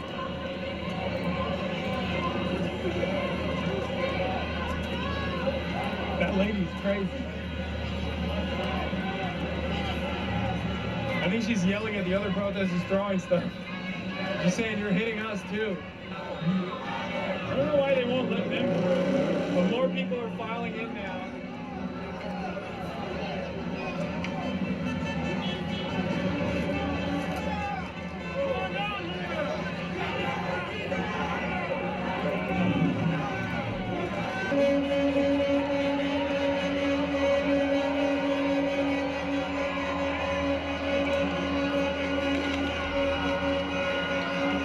Yeah. I guess this is where overtime pay is worth it. You have to sit there and eat it a little bit, you know?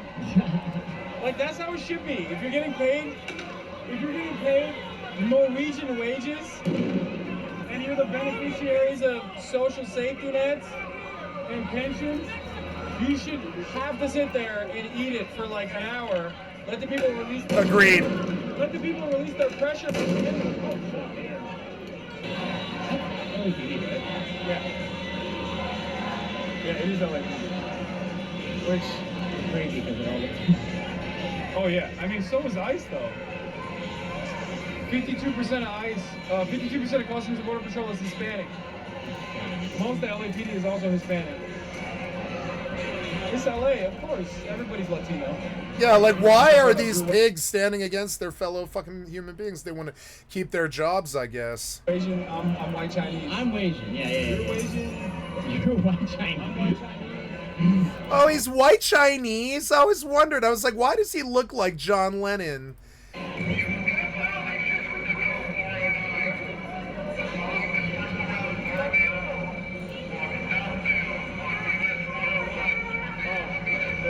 They got the megaphone. Let's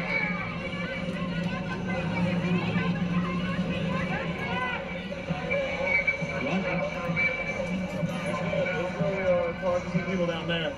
Hopefully, they won't beat the shit out of people while we're down there. And then we get our asses beat. We got a dude with a Harris Wall hat here. That's sick. Hi. What's that? Shot glass. There it is. I'm gonna get my Unfallen achieve. I finished. I did hardcore. This is it. I turned in. I like it is easy. He was right. It took me 5 days of failing because I didn't know what they wanted from me. But when I figured out what they wanted from me, I could do this over and over and over again.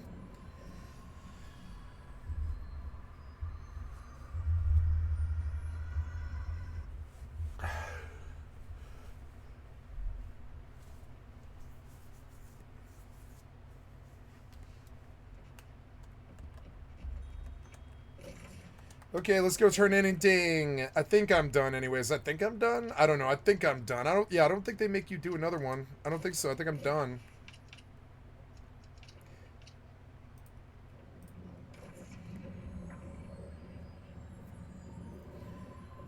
So then you have to see how far you've got to go. Or, sorry, how far you can go before... Like, I'm definitely staying out of range as, like, a healer. I don't want to get in the melee range of these things. You know? I can do that. There's plenty of feckless people who don't want to do that, so I can just do that and stuff. Hey, here we go. This is it. This is my Unfallen achieve. It took me, what, 5 days, I think? Yeah, we started this, what, like 4 days ago or something like that, on the 5th, I think. And here we are. I think this is it. I think I'm going to get it.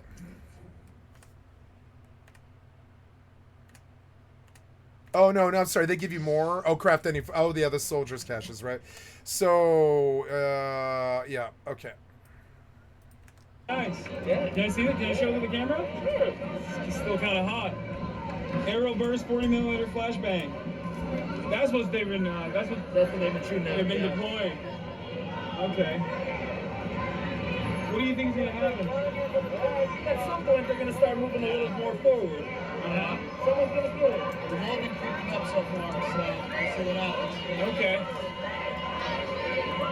I feel like the protesters have been moving a little bit further and further towards the cops. Yeah, they have, look, they got full riot gear. They have, up there, up top, they have, less than lethals, armed and ready to go. I assume that's what they've been shooting into the crowd. There's drones right above, look. Surveillance drone, it looks commercial. I don't know what point we hit the ripcord and bail, you know what I mean? Yeah. It might be too late, is what I'm saying. I thought. Let me go film them real quick.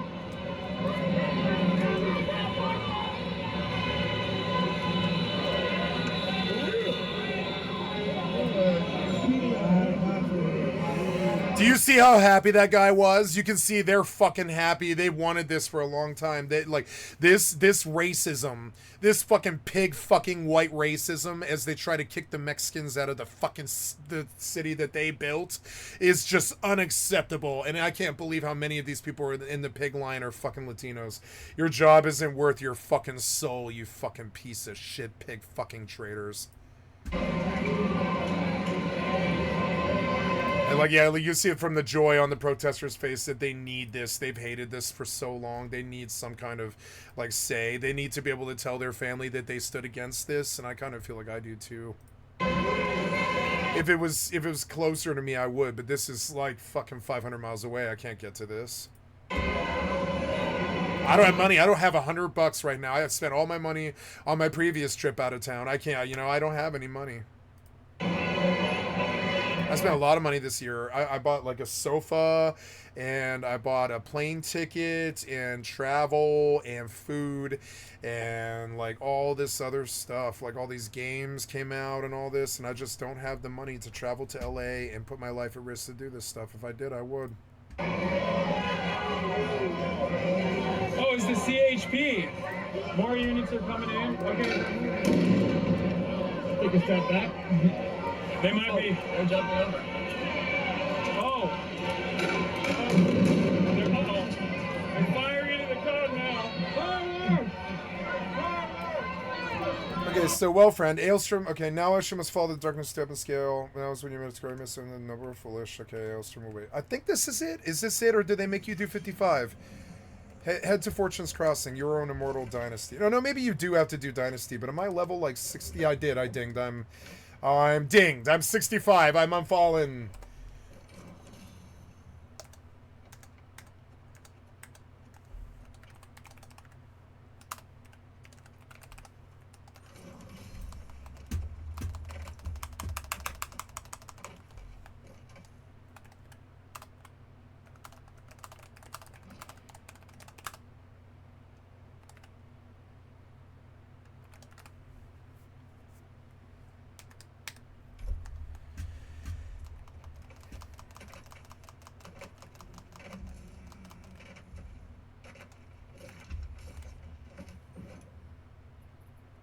Yeah. Head to Fortune's Crossing and Ebonscale Reach. And I'll do some more tomorrow. Now we play Starfield.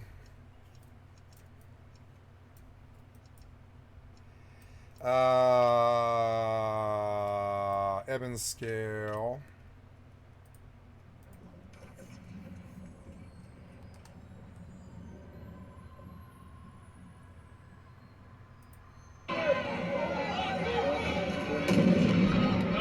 That's fireworks, buddy. No, they're tear gas. Alright, so it's tear gas, and you must get out now. You're about to get trampled. They started deploying flashbang. Now the tear gas. Yep. So now you need to run before everybody else runs. And you're right at the end of the pack. You're smart. You're in the smart place. Run before everybody else runs, or you'll get fucking trampled. It happened to me at the fucking Broncos riots. And I'm huge. I'm 6'3" and like 200 pounds something. And like fucking, you know, and like fucking, I still got trampled. I got fucking trampled. And like that's what you should be worried about right now. You're waiting too long. You're like taking the streamer view of this. You need to think about your life now and exit this place before you get trampled by 100,000 people trying to leave the tear gas range. Because they have to. They can't breathe. So they trample you. They don't care who you are. They're like these dumb, blind, panicky, and I mean blind. They're like dumb, blind, panicky, crying animals who are fucking stampeding forward to reach fresh air and some water to clear their eyes and stuff because they can't see. And you get trampled by them. That's the whole point. That's why they do tear gas, is for all the terrible casualties that happen by accident, right? By accident. Oh, people got trampled. What can we do about that? But they do this on purpose. They want you to get trampled. So if you've never been there before, I've been to so many of these. I think I've been to like 6 of these or something like that. And try to capture as many people here.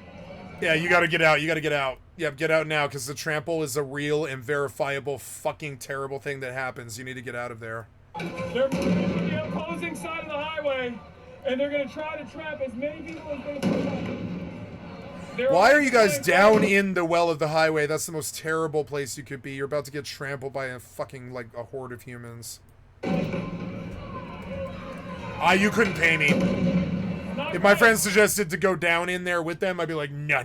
I mean, what's your exit plan there? You gonna fucking fly? You got a helicopter in your pocket? How the fuck are you gonna get out of that mess if they suddenly decide to just mow you all down with machine guns? Which might I remind you, they did that once in Kent State. They just opened up and sprayed the crowd. That's 50 years ago. You understand? So, like, what happens if they just decide to spray you because they feel like their lives are at risk? What are you gonna do if you do value yourself as a human being? Do you fly out of there with your imaginary rings and your imaginary ornithopter? No, you don't go down into the fucking highway underpass or whatever you call it. It's like the highway well itself. You don't go into the highway itself. No, you stay smart like those people on the overpass that spit on the pigs from above. Even a gamer would know. A gamer would never go down into this fucking pit. How the fuck are you gonna get out? So you're gonna get wedged and all that shit that happens in video games and trampled. But they're here. Come with me.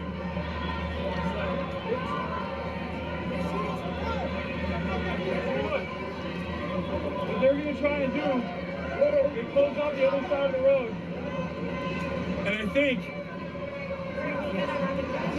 they're saying prayers like, yes, I mean, yeah, man.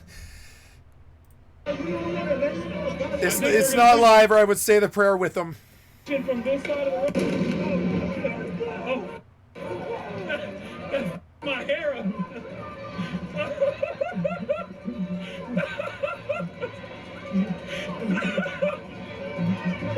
Anyway, there. That was. Oh, Jesus Christ. There.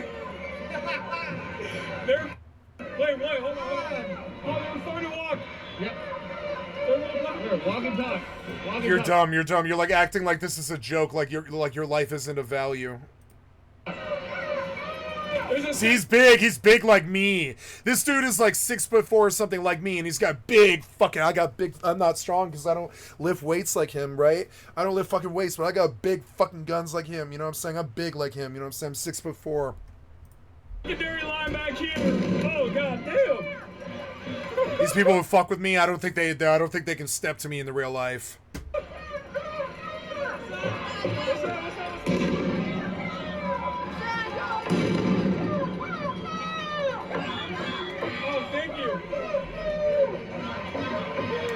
Are crazy. They're like, can we get a selfie? Anyway. Sure.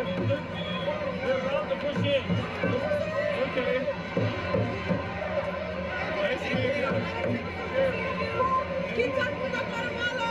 Okay, hell yeah. No, you do a selfie.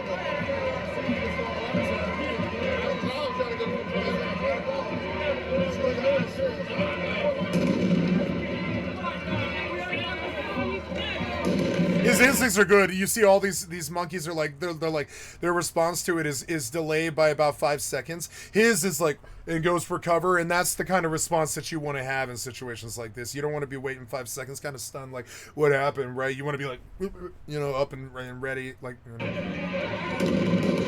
Yep. Sure, but.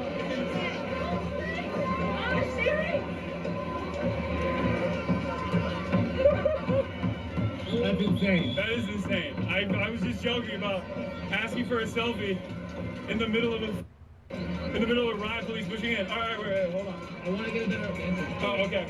All right, we can get up here. I'm trying to see what's happening. He's smart to wear the handkerchief because when the fucking inevitable tear gas hits, you can't breathe, and the handkerchief is how you don't, like, choke. And if you choke, you could have bad things happen. That person's going to get hurt.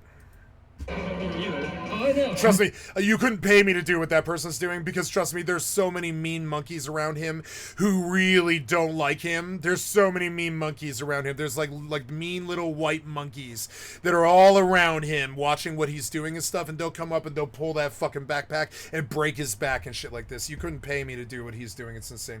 Because of all the terrible people around him. Not because of him. Not because it's like it's okay if you got people watching you. I think there's people watching for him. But I mean, like, you couldn't pay me to do this because there's all these shitheads around. I'm just like trying to get a better view. Yeah. There's people in this crowd who are not their friends. I've seen it. I've seen it before live. Like people who really think that the pigs are right, you know? Just saying to the chatters. That blew up in our face. That was crazy.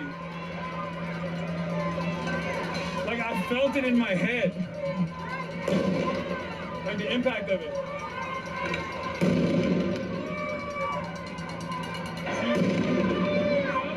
One line is going back here, the other line is on the side. They're going to try to pedal it in here and arrest as many people as they can. Fuck ICE, baby. Fuck ICE. Like, get a couple Fuck people. Trump. Fuck Trump. This is my dad that you're taking. Yep. Fucking racist. Fuck ICE.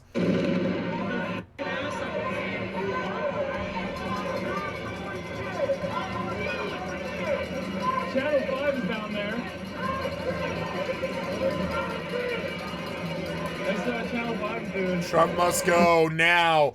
Trump must go now. Trump must go now. In the balaclava. Black dude in the suit. Trump must go now.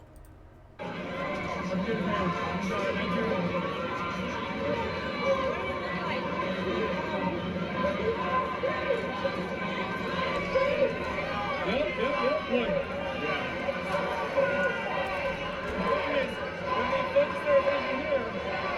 They're going to get pushed from the left side.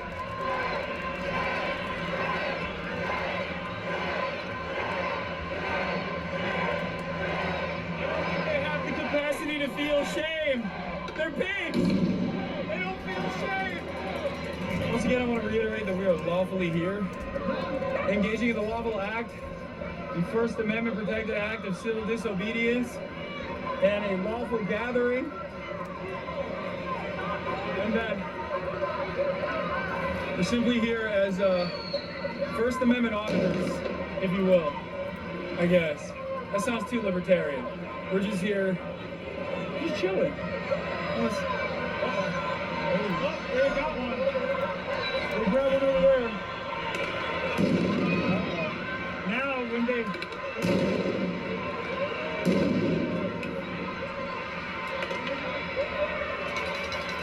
They want to hurt the pigs. I think we all do.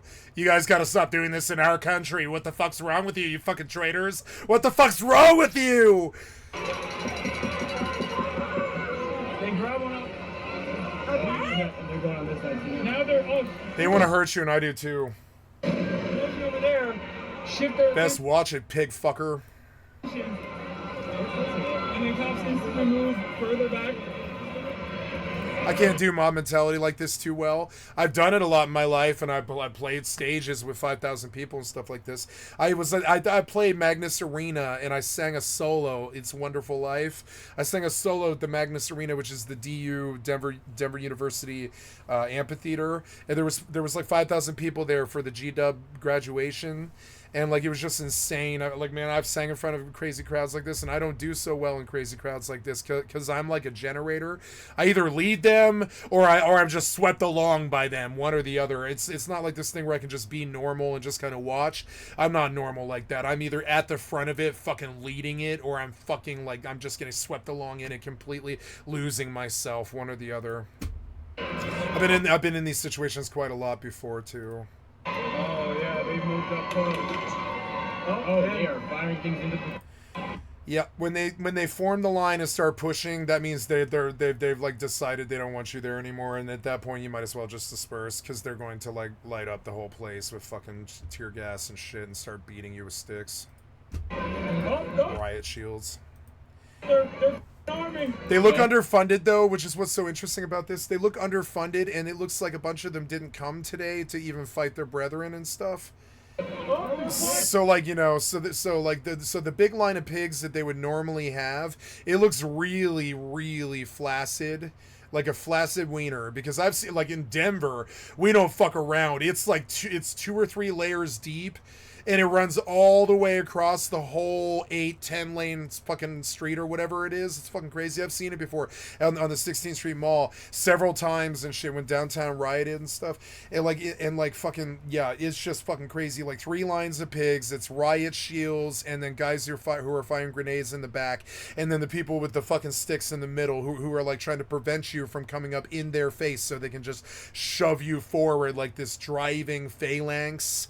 And it works, but this is looking like a flaccid phalanx. Like 25 years ago, right around the turn of the fucking century, 25 years ago, I saw a Denver line of pigs for the Broncos riots that definitely was like something like triple as disciplined as this.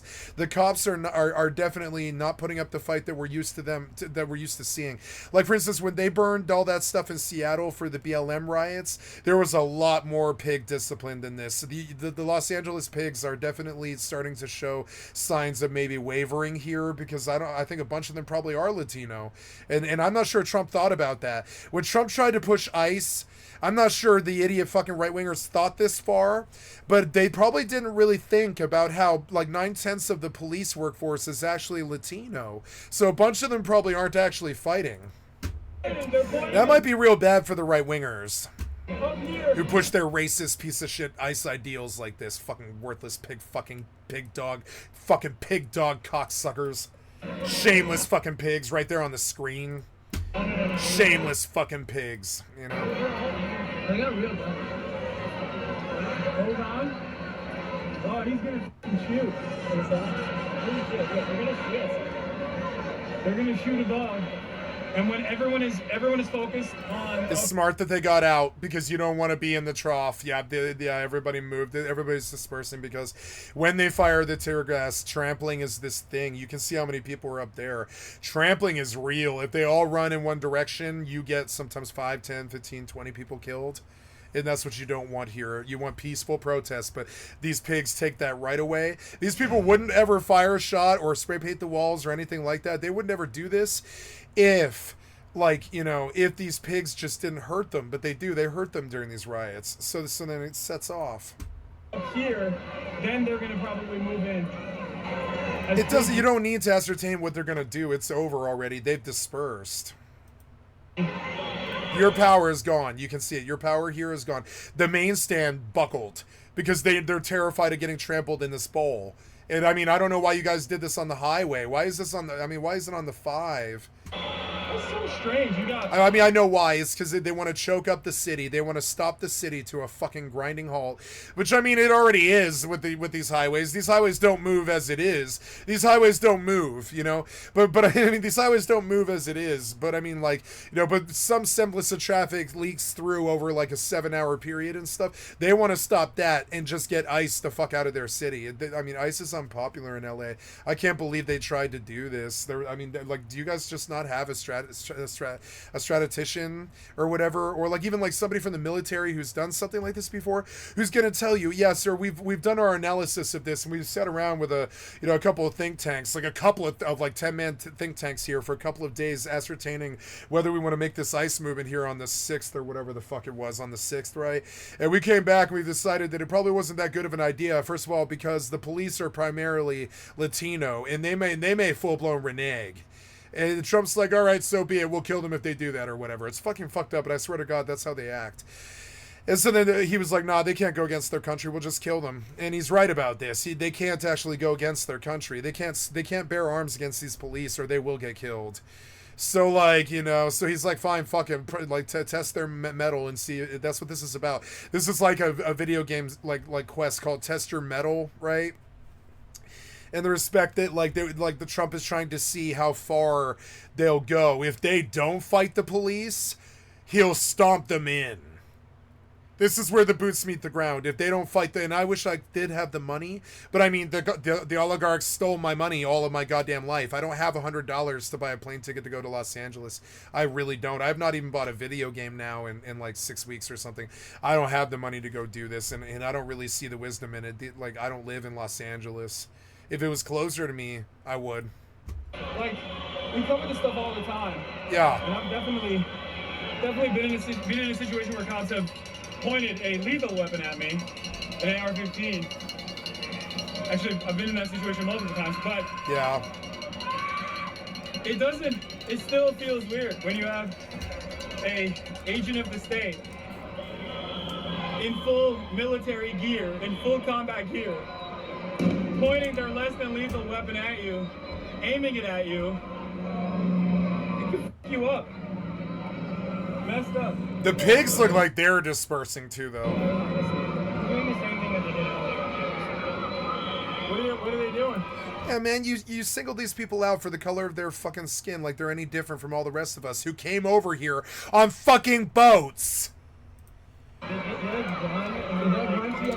You guys have forgotten your humanity is how I view the Republican Party. You have forgotten your fucking humanity. You'll never live this down. I'll never trust or work with you ever again. You'll never live this down. Fucking pieces of shit. You're ruining my fucking country. I fucking hate you.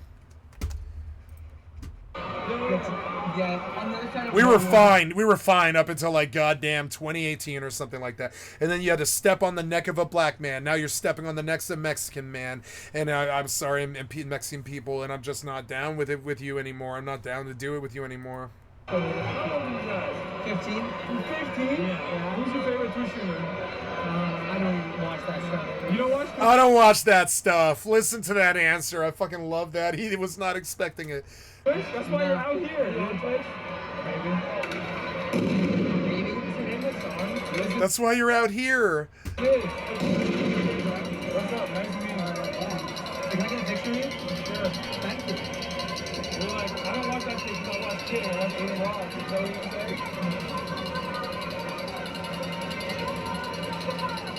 Y'all started early, 15 years old. Yeah, I've seen some of your shit before. What's up? Thanks, man. Look. It's actual Americans. Not pig fucking fascists. Oh, they're coming in. They're coming in. Oh, shit. Slide move up further. What's up? Slide move up further. We'll be alright up here. They ring the cowbell because it's like a rattlesnake to scare the pigs, to let them know that they're like right at the breaking point and stuff. It's fucking crazy. There's a lot of really cool crowd tactics that people use in situations like this that you might not see in other fucking situations and stuff. You see them do interesting things like that cowbell. Nothing except you get cops that.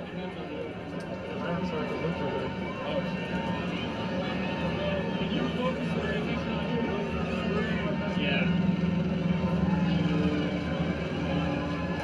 Yo, what's up?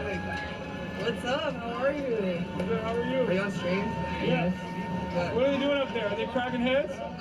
Well, down here they had a bunch of cops earlier. Yeah. They just had them lined up, and then right now they just started forming.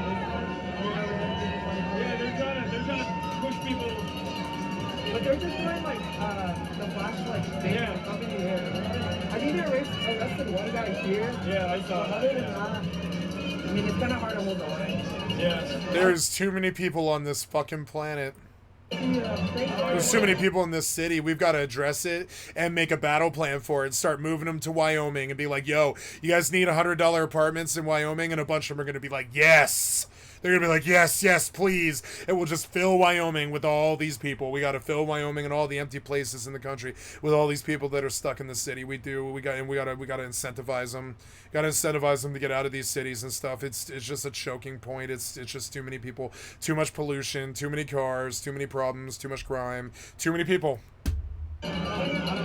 Give them like just start spreading out to places like Wyoming, Colorado, Texas, Montana. Just start spreading them out. Start building like low rent housing and stuff, or whatever, low income housing, like all across these big swathes of land. Like Nebraska, it's entirely flat, and we could probably spare some of that space. We have to unchoke these cities. Like the LA traffic is ridiculous. The only reason they're there is they believe they can make it big or something like that, and that's ridiculous. You can do just as well anywhere in the internet age. You can do anywhere. You can do it anywhere. You can make it big anywhere in the internet age. It's ridiculous to all fucking flock to these cities and choke them like fucking poison-filled sacks of like smog air and stuff, and just toxicity and crime and heroin and stuff. And I just don't really, I don't really support it. I think we should spread these cities out. We have the ability to do do this. We don't do things as Americans. We don't make plans or dreams or anything like that. We need to spread out this population so they're not so stressed out and fucked out and pissed all the fucking time, and it wouldn't be like cops and robbers at each other's throats or whatever all the time. It's insane. It's just like insane. Like that's how, I swear to God, that's how this country treats like protesters. It's like cops versus robbers. And that's ridiculous. These people are like exercising their right to assembly. This is something that we built the country on. If you take that away from them, they'll probably take your government away from you. It's insane. Like that right for assembly, they believe in that the way they believe in America. You can't take that away from them, and that's what you're doing here. You're like telling them to leave and that they can't stand here and choke the city when you fucking racistly kick them out of the city. I mean, I can't believe I'm saying that word racistly, but I don't have a word for what you guys do. There isn't a word in the English language for the foul shit that the cocksucker right-wing conservative right-wing party gets up to. There isn't a word for it. It's like your racism, I guess. I mean, it is. It's racism. It's disgusting. All of their fucking policies are based around fucking racism. It's been like that since back when they were Democrats. It's insane. I'm glad you're out here. Cool, you're out here. It's been like that since back when they were Democrats and they made the KKK. It's just like all of their policies are based off of race. It's disgusting. It's so fucking stupid. I want them fucking gone. By gone, I mean like their parties don't have power anymore and they just chill back and worry about their own lives and stop worrying about Mexicans. Stop fucking worrying about Mexicans and worry about your own lives, you pieces of shit. Pieces of racist shit. Shut up, yourself! You can take some photos.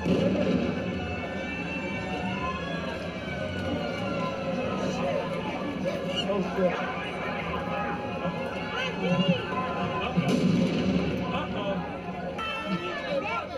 Hey, it's Channel 5! It is, it's Channel 5, right there. He's doing an interview.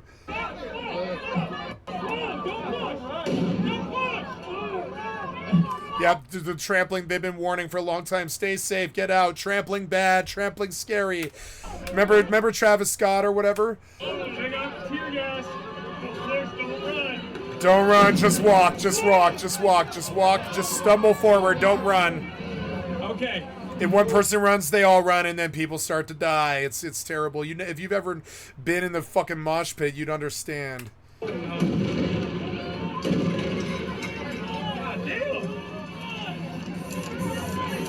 Fuck ice. Yep.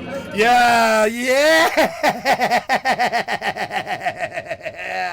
White girls fucking tagging fuck ice. Yeah.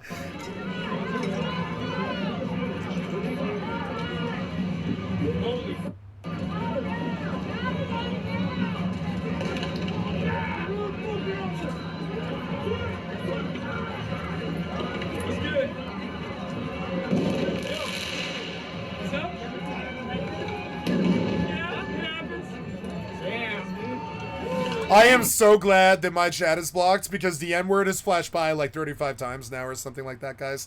By the way, on Hassan's chat, the N-word definitely has spammed by like 35 times or something like that by all the crazy white people who think that this is right. And so they just sit in there and they spam the N-word. It's insane. Get here. I'll be here for like a couple hours. Thank God I blocked my chat. I began to realize that I have to. I pretty much have to. Hey. Hello. It's crazy. Yeah. All right, look at that. That's crazy. Nice to meet you, man. Gators Daily. What? What? Oh shit! What the f are you doing here? What's good? Good to see you too, man. Hey, bud. Okay. Being very... We're being apolitical. Yeah. Yep. Abolish all borders. Borders are chains. We're being apolitical. Abolish all borders. Borders are chains. Out here. Yeah, I just wanted to see the beautiful downtown Los Angeles. Hey, hi. Hi. I love you. I'm sorry. That's all I gotta say. All right, nice. I'm a big fan. Nice to meet you. Hang on. The tear gas was not too bad. But we did not receive the worst of it. Oh yeah, they moved it up there. They cleared it up. They moved it all the way over there.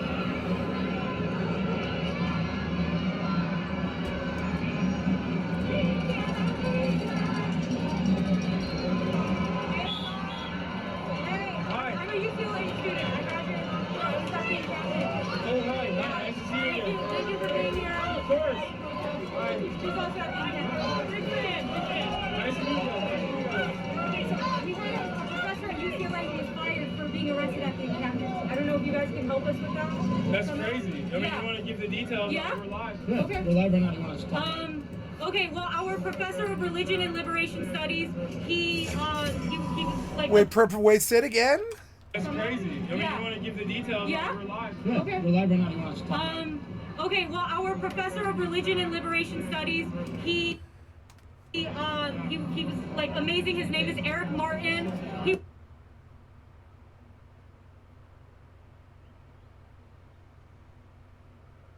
Oh, they fired him. was fired for protesting at the encampments. He was arrested there. Which school? UCLA. That's crazy. He works at LMU right now. Yeah, we're trying to get him, I don't know, something, yeah. But thank you guys, yeah.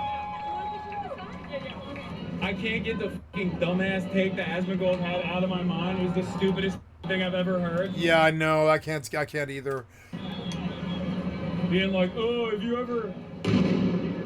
if you ever see protests where there's other countries' flags being waved, you know you're in America. It's like, yeah, dumbass, a diverse country. Yep. Also, not much to feel proud about right here. And considering this endless police militarization. Yeah. As a reaction to people protesting.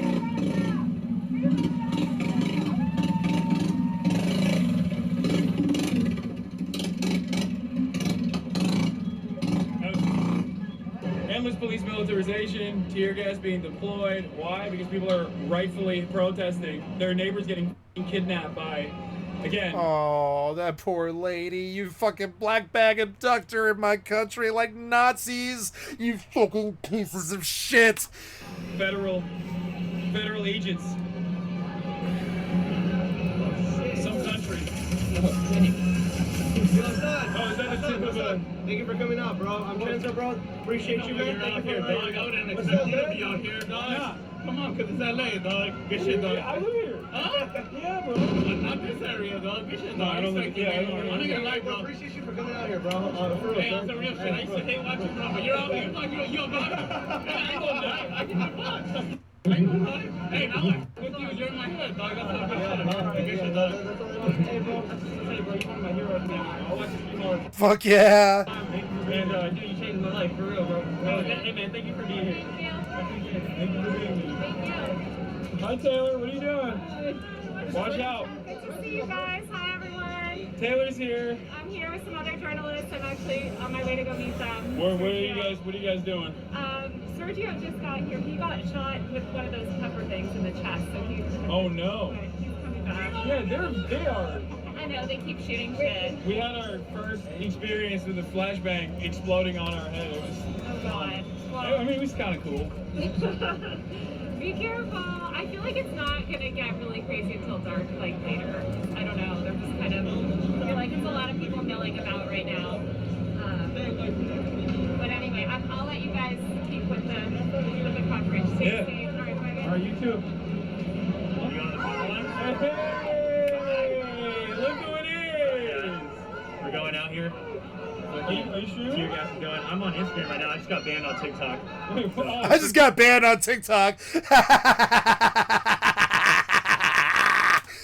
They're crazy. Yeah. So. Were you down there? I was just down there. We were just in front of the police. So. Yeah. They did a little bit of gassing and they're continuing to push people back, but everyone's remaining strong. So. Good. Just gotta make sure that we keep it up. Are you trying to get down there? I was down there. We backed away after Yeah. we were down there. Understandable. And then, once they started flashbanging and gassing, we were like, we'll move back up here.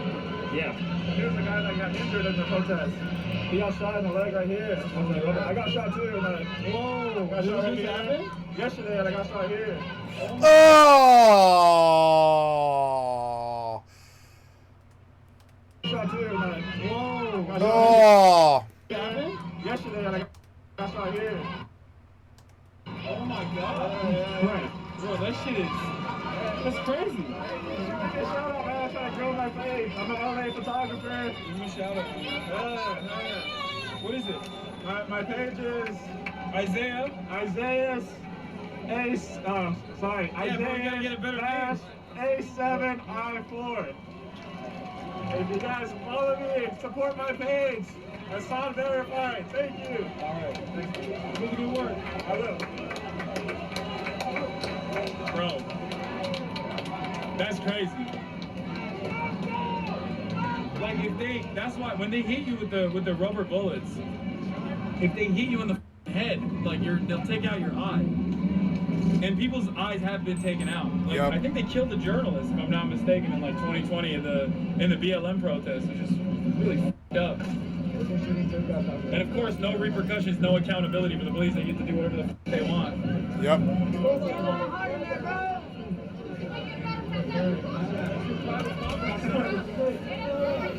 Bust out needs some water. Immigrant idiot. Your family are also immigrants. That just made history. Damn. These cops are fat as hell, bro.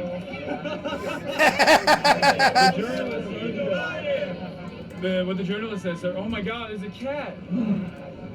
Cat. What is this, Bubba? Bubba, hi.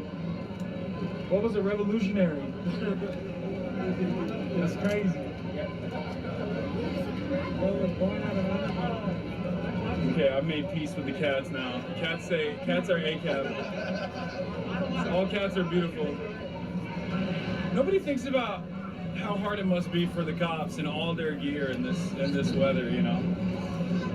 Like this entire area I suspect this entire area is like effectively cordoned off, and they're just making the kettle smaller and smaller. For all the nerds who only understand things from the point of view of movies, it's like Andor, when the stormtroopers come in. Beforehand. Like, what happens if we try to leave? I don't know. Do we just not? Are we not allowed to leave? Want to go up there? I mean, I think we're cooked. Yeah, I think we're a little cooked. I mean, we can try going back down that one. Thank you for being out here with us. Thank you so much. I don't want to take a video. I just wanted to show you this. I'm trying to show anyone who can get it out. I had the Palestinian flag with the Shahada on it, and they purposely shot you in the arm? Yes, they said get the girl with the tan backpack. My comrade overheard. There's the tan backpack, and they shot me point blank, direct. Have you seen a field medic? Yeah, and I'm all slinged up. I think it might be fractured or sprained, but I'm okay. I have cousins in Syria. They go through it way worse. I still have 2 feet, so I'm going to keep going. Right. But, you know, I just really wanted... Thanks for letting me show you that. It's like... No problem. Yeah, they just shot me point blank, so... That's crazy. Yeah, thank you. Hi, thank you for everything. I can't believe... That's wild. Oh, they're burning a car. Oh, shit. Up there. Let's go take a look. Waymo. I don't know. That's crazy though. That's a car on fire. Don't see that every day. Chat. A lot of you were upset that Grand Theft Auto 6 was delayed. Well, here's Grand Theft Auto 6 in real life. What happened here?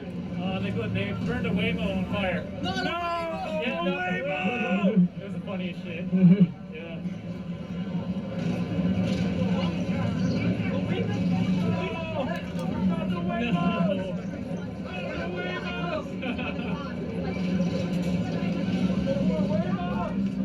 my God, there's a lot of them. Wait, what happened?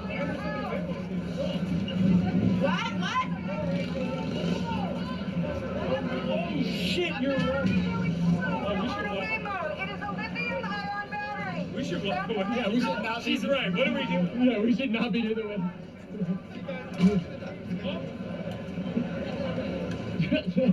Yeah, that was. I was not thinking. Maybe we can walk around the eye. Primal lizard brain. I just thought burning car, must see it. Not thinking it will explode. Yeah.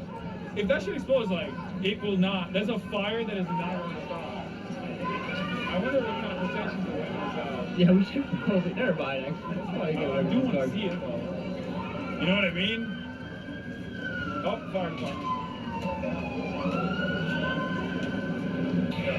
I gotta ask you something, man. What's up? So we've been obviously the big narratives that we're gonna see tomorrow is like people saying that everyone's coming here to do just this, and when there's unrest and when there's unjust institutions, stuff like this is gonna happen. Yeah. But how would you kind of quell the fears of people who support the cause but see this and start to get second thoughts?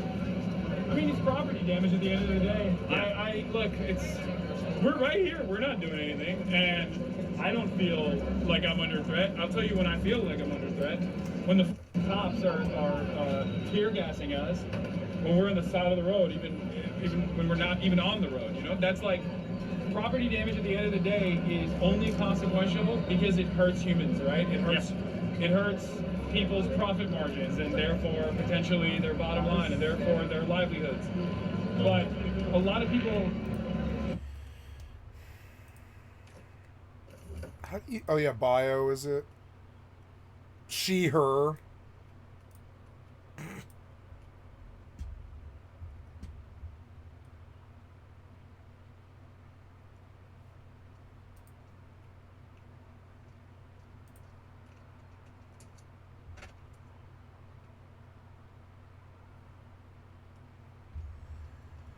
How do you... Oh, there we go. Achievements. Completed.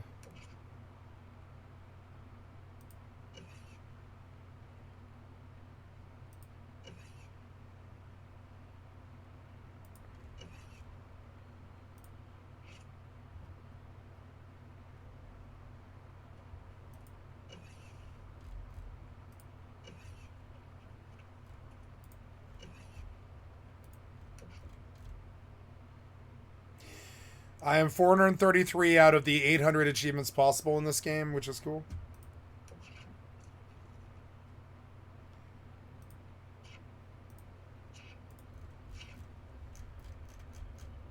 I guess I've got to go read their notes about hardcore.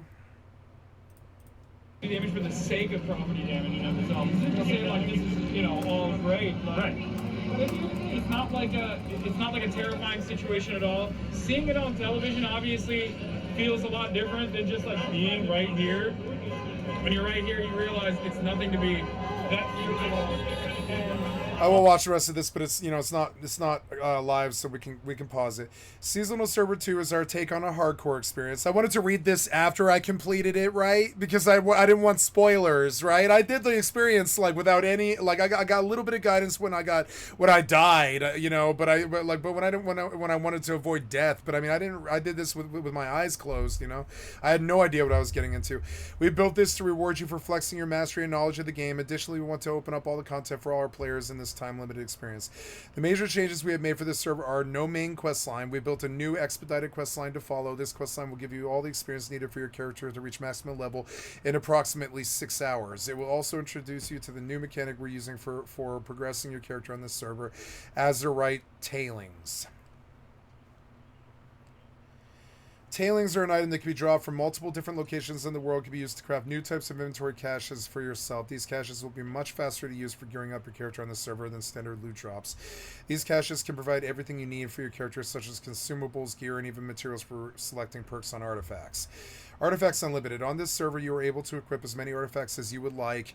We don't know exactly how powerful these can become, but we want to allow you to experiment in some new ways and try some new game. They don't know. Yes, you do. To try some new gameplay combinations that we haven't even seen before. War has its own unique status effect. This status effect will provide a higher potential stacking on attributes after death, as well as a damage bonus, but it also reduces your armor and absorptions while active. This is intended to help balance out some of the potential defensive power artifacts can provide. Since this is a time-limited server, territory control is not the primary focus, so we wanted to give people an opportunity to experience the mode in a different way. Honestly, we're hoping you all go out into the field and bonk each other over the head with foam bats and cardboard cardboard tubes for a weekend. Death status effects. A new status effect will be present on your character when created on this server for tracking your unfallen or fallen state. This is our attempt at a different kind of hardcore experience. Characters who have not died will be considered unfallen, and characters who have died will be considered fallen. Instead of a traditional hardcore model where your character is simply deleted on death, this status effect will stack up, granting 25 bonus attributes per stack. However, some challenges can only be completed in unfallen state. Group up with others to tackle these objectives and remain unfallen, but don't be afraid to keep going. If you do fall, you'll be getting stronger and stronger.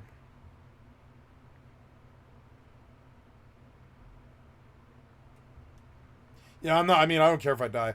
Earnable rewards. You'll be able to earn new rewards for your character by completing challenges in the season journey on this server. These new earnable rewards are raw or a calcite stone, which allows you to craft any artifact you want out of all the artifacts you do not currently own, and runewood resin, which allows you to craft any T3 trophy you want. There will also be new cosmetics and titles to earn throughout this experience. And there's like a faction trophy, I think, which is what I'm after. Oops, I keep kicking my monitor. There will also be new cosmetics and titles to earn throughout this experience. These rewards will not be claimable on your seasonal character and must be claimed on one of your primary characters. So I got a T3 trophy for doing this. Cool. Important extra note about the hardcore server. As the focus of this server is push the limit of characters to the max, including using full sets of artifacts and endgame content such as the Gorgon raid, players will be required to have the Rise of the Angry Earth expansion to participate. So they want you to buy the expansion. So I can't even invite people to this like beg on, because they would have to spend like $70 to even play it. Expeditions Unleashed. With the release of Expeditions Unleashed, we added a dynamic health scaling system for these encounters, which will scale up and down the health of creatures and bosses in the encounter based on the number of players in the encounter area. This system has a minimum and maximum boundary to the scaling and a per player increment. Our intention with this system is that more players should always be a benefit, but except in critically large player numbers, fight duration should be longer and more consistent than it was in past boss events. Oops, I want to keep crafting, and I don't know what's going on here, but oh, I got out, but I can just go back to the level 4. Who cares? I don't care about the time bonus. Oh no, I'm sorry. So the loot is probably gone now, and I just dropped 17 million down there. It's probably gone. Maybe. If it might still be there. Let's just switch to a wreath and go look real quick. It might still be there, like down. It might be down to the minutes or seconds though, if it still is. I don't know. That was like an hour and a half ago. I don't know. I don't really care about the 17 mil. I don't care about that. But it would be nice to recover it. Let's go see.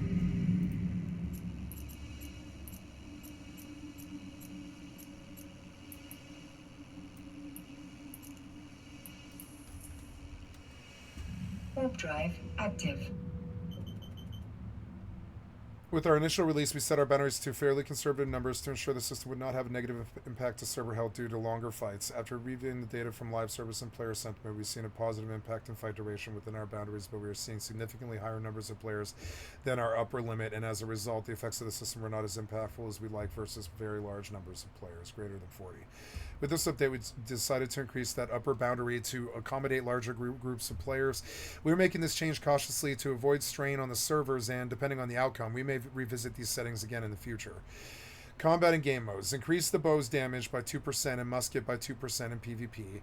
Upheaval, reduce the tech damage from 200% to 180, and reduce tactician upgrade cooldown reduction from 25% to 20%. Vampire's Vestments, increase lifesteal amount from 10% to 17%. Lich Gloves, fixed an issue. AI Expeditions, fixed an issue that allows players to climb onto Greenkeeper's boulder attack, which would cause incorrect poison pool and boulder spawning. Fixed an issue, couldn't be damaged or killed.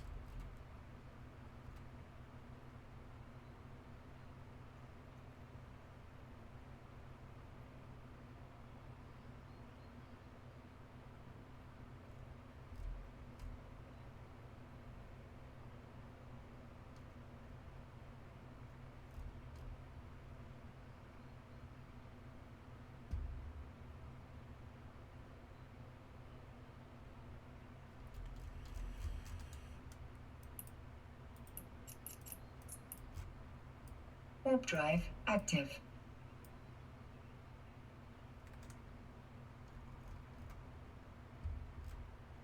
Okay, so but they don't. So the unfallen thing, I guess I just switch over now. I don't have to do anything else, and I can come back to the mode and risk the character.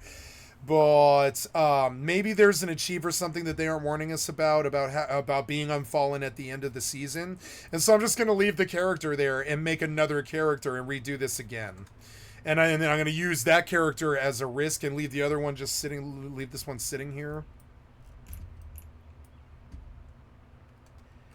Oh good, the cargo container's here. Go. I don't want to lose the 17 million. It's just free money, you know. I mean, it's free if I don't get it.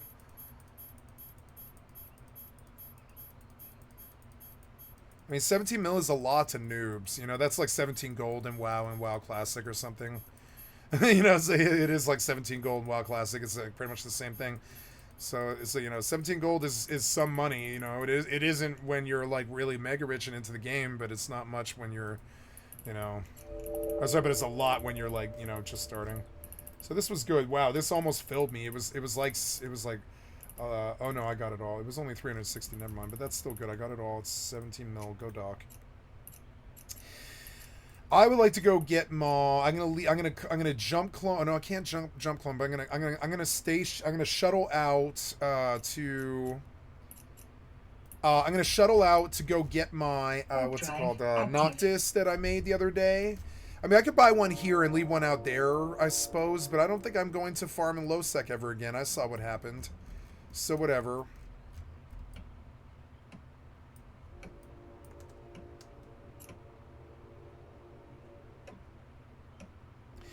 Okay, well, this was a good hardcore experience, and I can focus on other stuff now. That's actually really interesting. I guess I'll go get the rewards, just so I feel like I have them, which is like the crazy tier 3 faction trophy or whatever. Docking request accepted.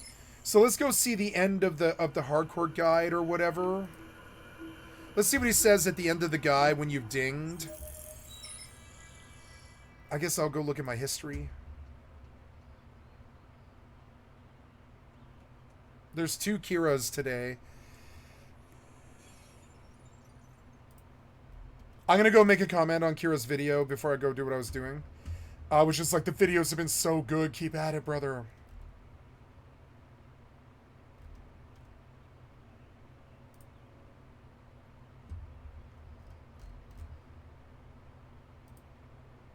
Okay, what up, friendos? Welcome back. This been a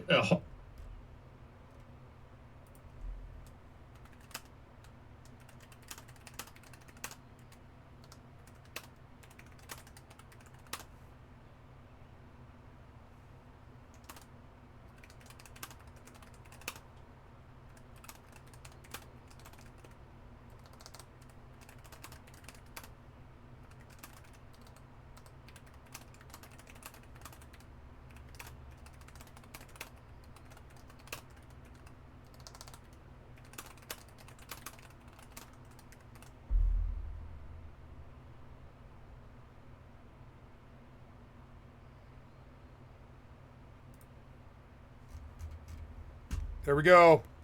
I mean, I just said it, whatever. I use them on my stream all the time. I'd like to actually, like, you know, be positive, do positive affirmations as opposed to talking shit about developers all the time or whatever, you know? Positive affirmation. So I wish to log and just leave this character here and worry about another character, I guess, and I'll do another character now that I know how to do it faster.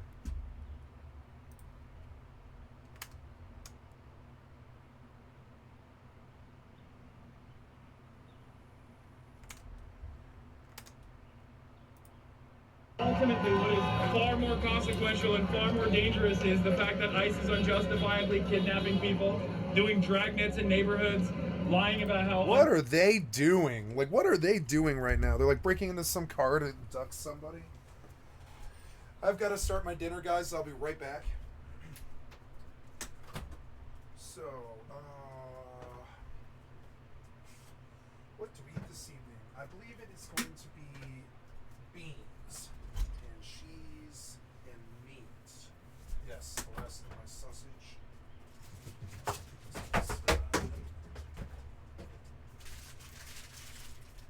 Okay. Meat and beans and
Okay.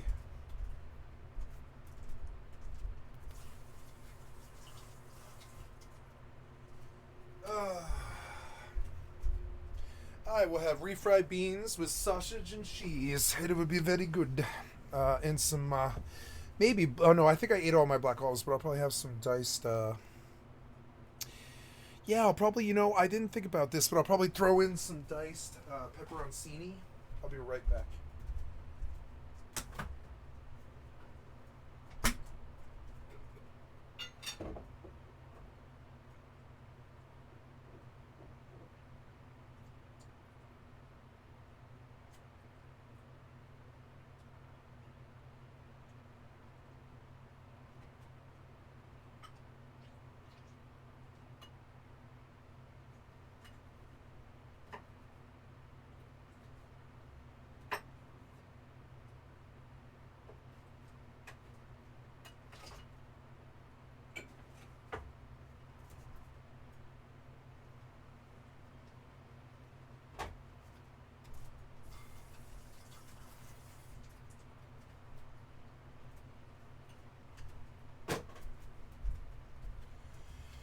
Okay, are we good? Yeah, I think we're good. Oh, I want some ice.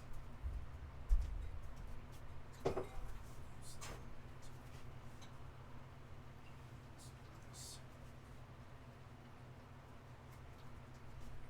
starting to cook, which is good.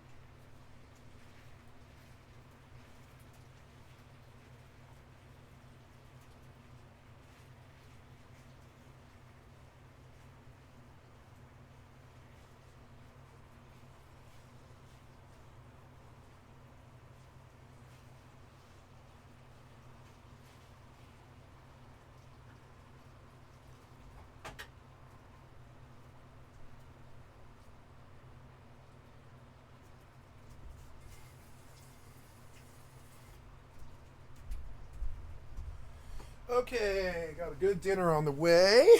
Let's go back to it. Time to go get my Unfallen reward, which is the whole reason I did this. Which is on my main on Aquarius. I get a nice faction trophy here that gives you faction rep, I believe.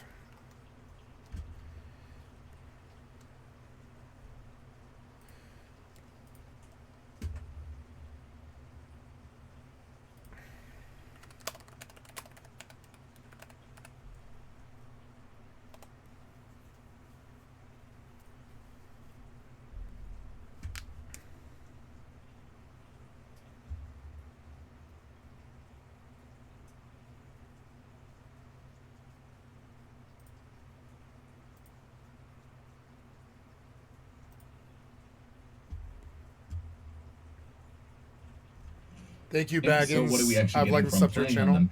Well, the first thing that we can get is the casual seasonal world chapter rewards, and these are pretty straightforward. You're just going to craft some boxes, equip artifacts, and reach level 65. And this doesn't matter whether you've died or not died. What you get from this is a raw orichalcite stone, gorgonite inductor, and dark matter. So this is a pretty important in-game crafting material. You get these from the Hive of Gorgons raid. This is a brand new item that they've added. I think this is the one that lets you make any artifact of your choosing. So the example that they gave in this video is if you've been looking for the artifact greatsword called Serenity, this only comes from the PvP rewards track, and a lot of people have a bit of an issue grinding out the PvP rewards track because, you know, they're not really PvPers. If that's something that interests you, if you would like to get Serenity, you don't currently have it, you can use that orichalcite stone to make it. It's a crafting material that you can take to the gypsum kiln, and you can make any artifact of your choosing. So kind of cool in that regard. Obviously, if you already have all the artifacts, then you're not going to be able to do much with it. It won't work for artifacts that come out in the future. They do say it's just up to Season 8. Now, in terms of rewards that you get for dying, it's basically the same thing. There's, you know, we have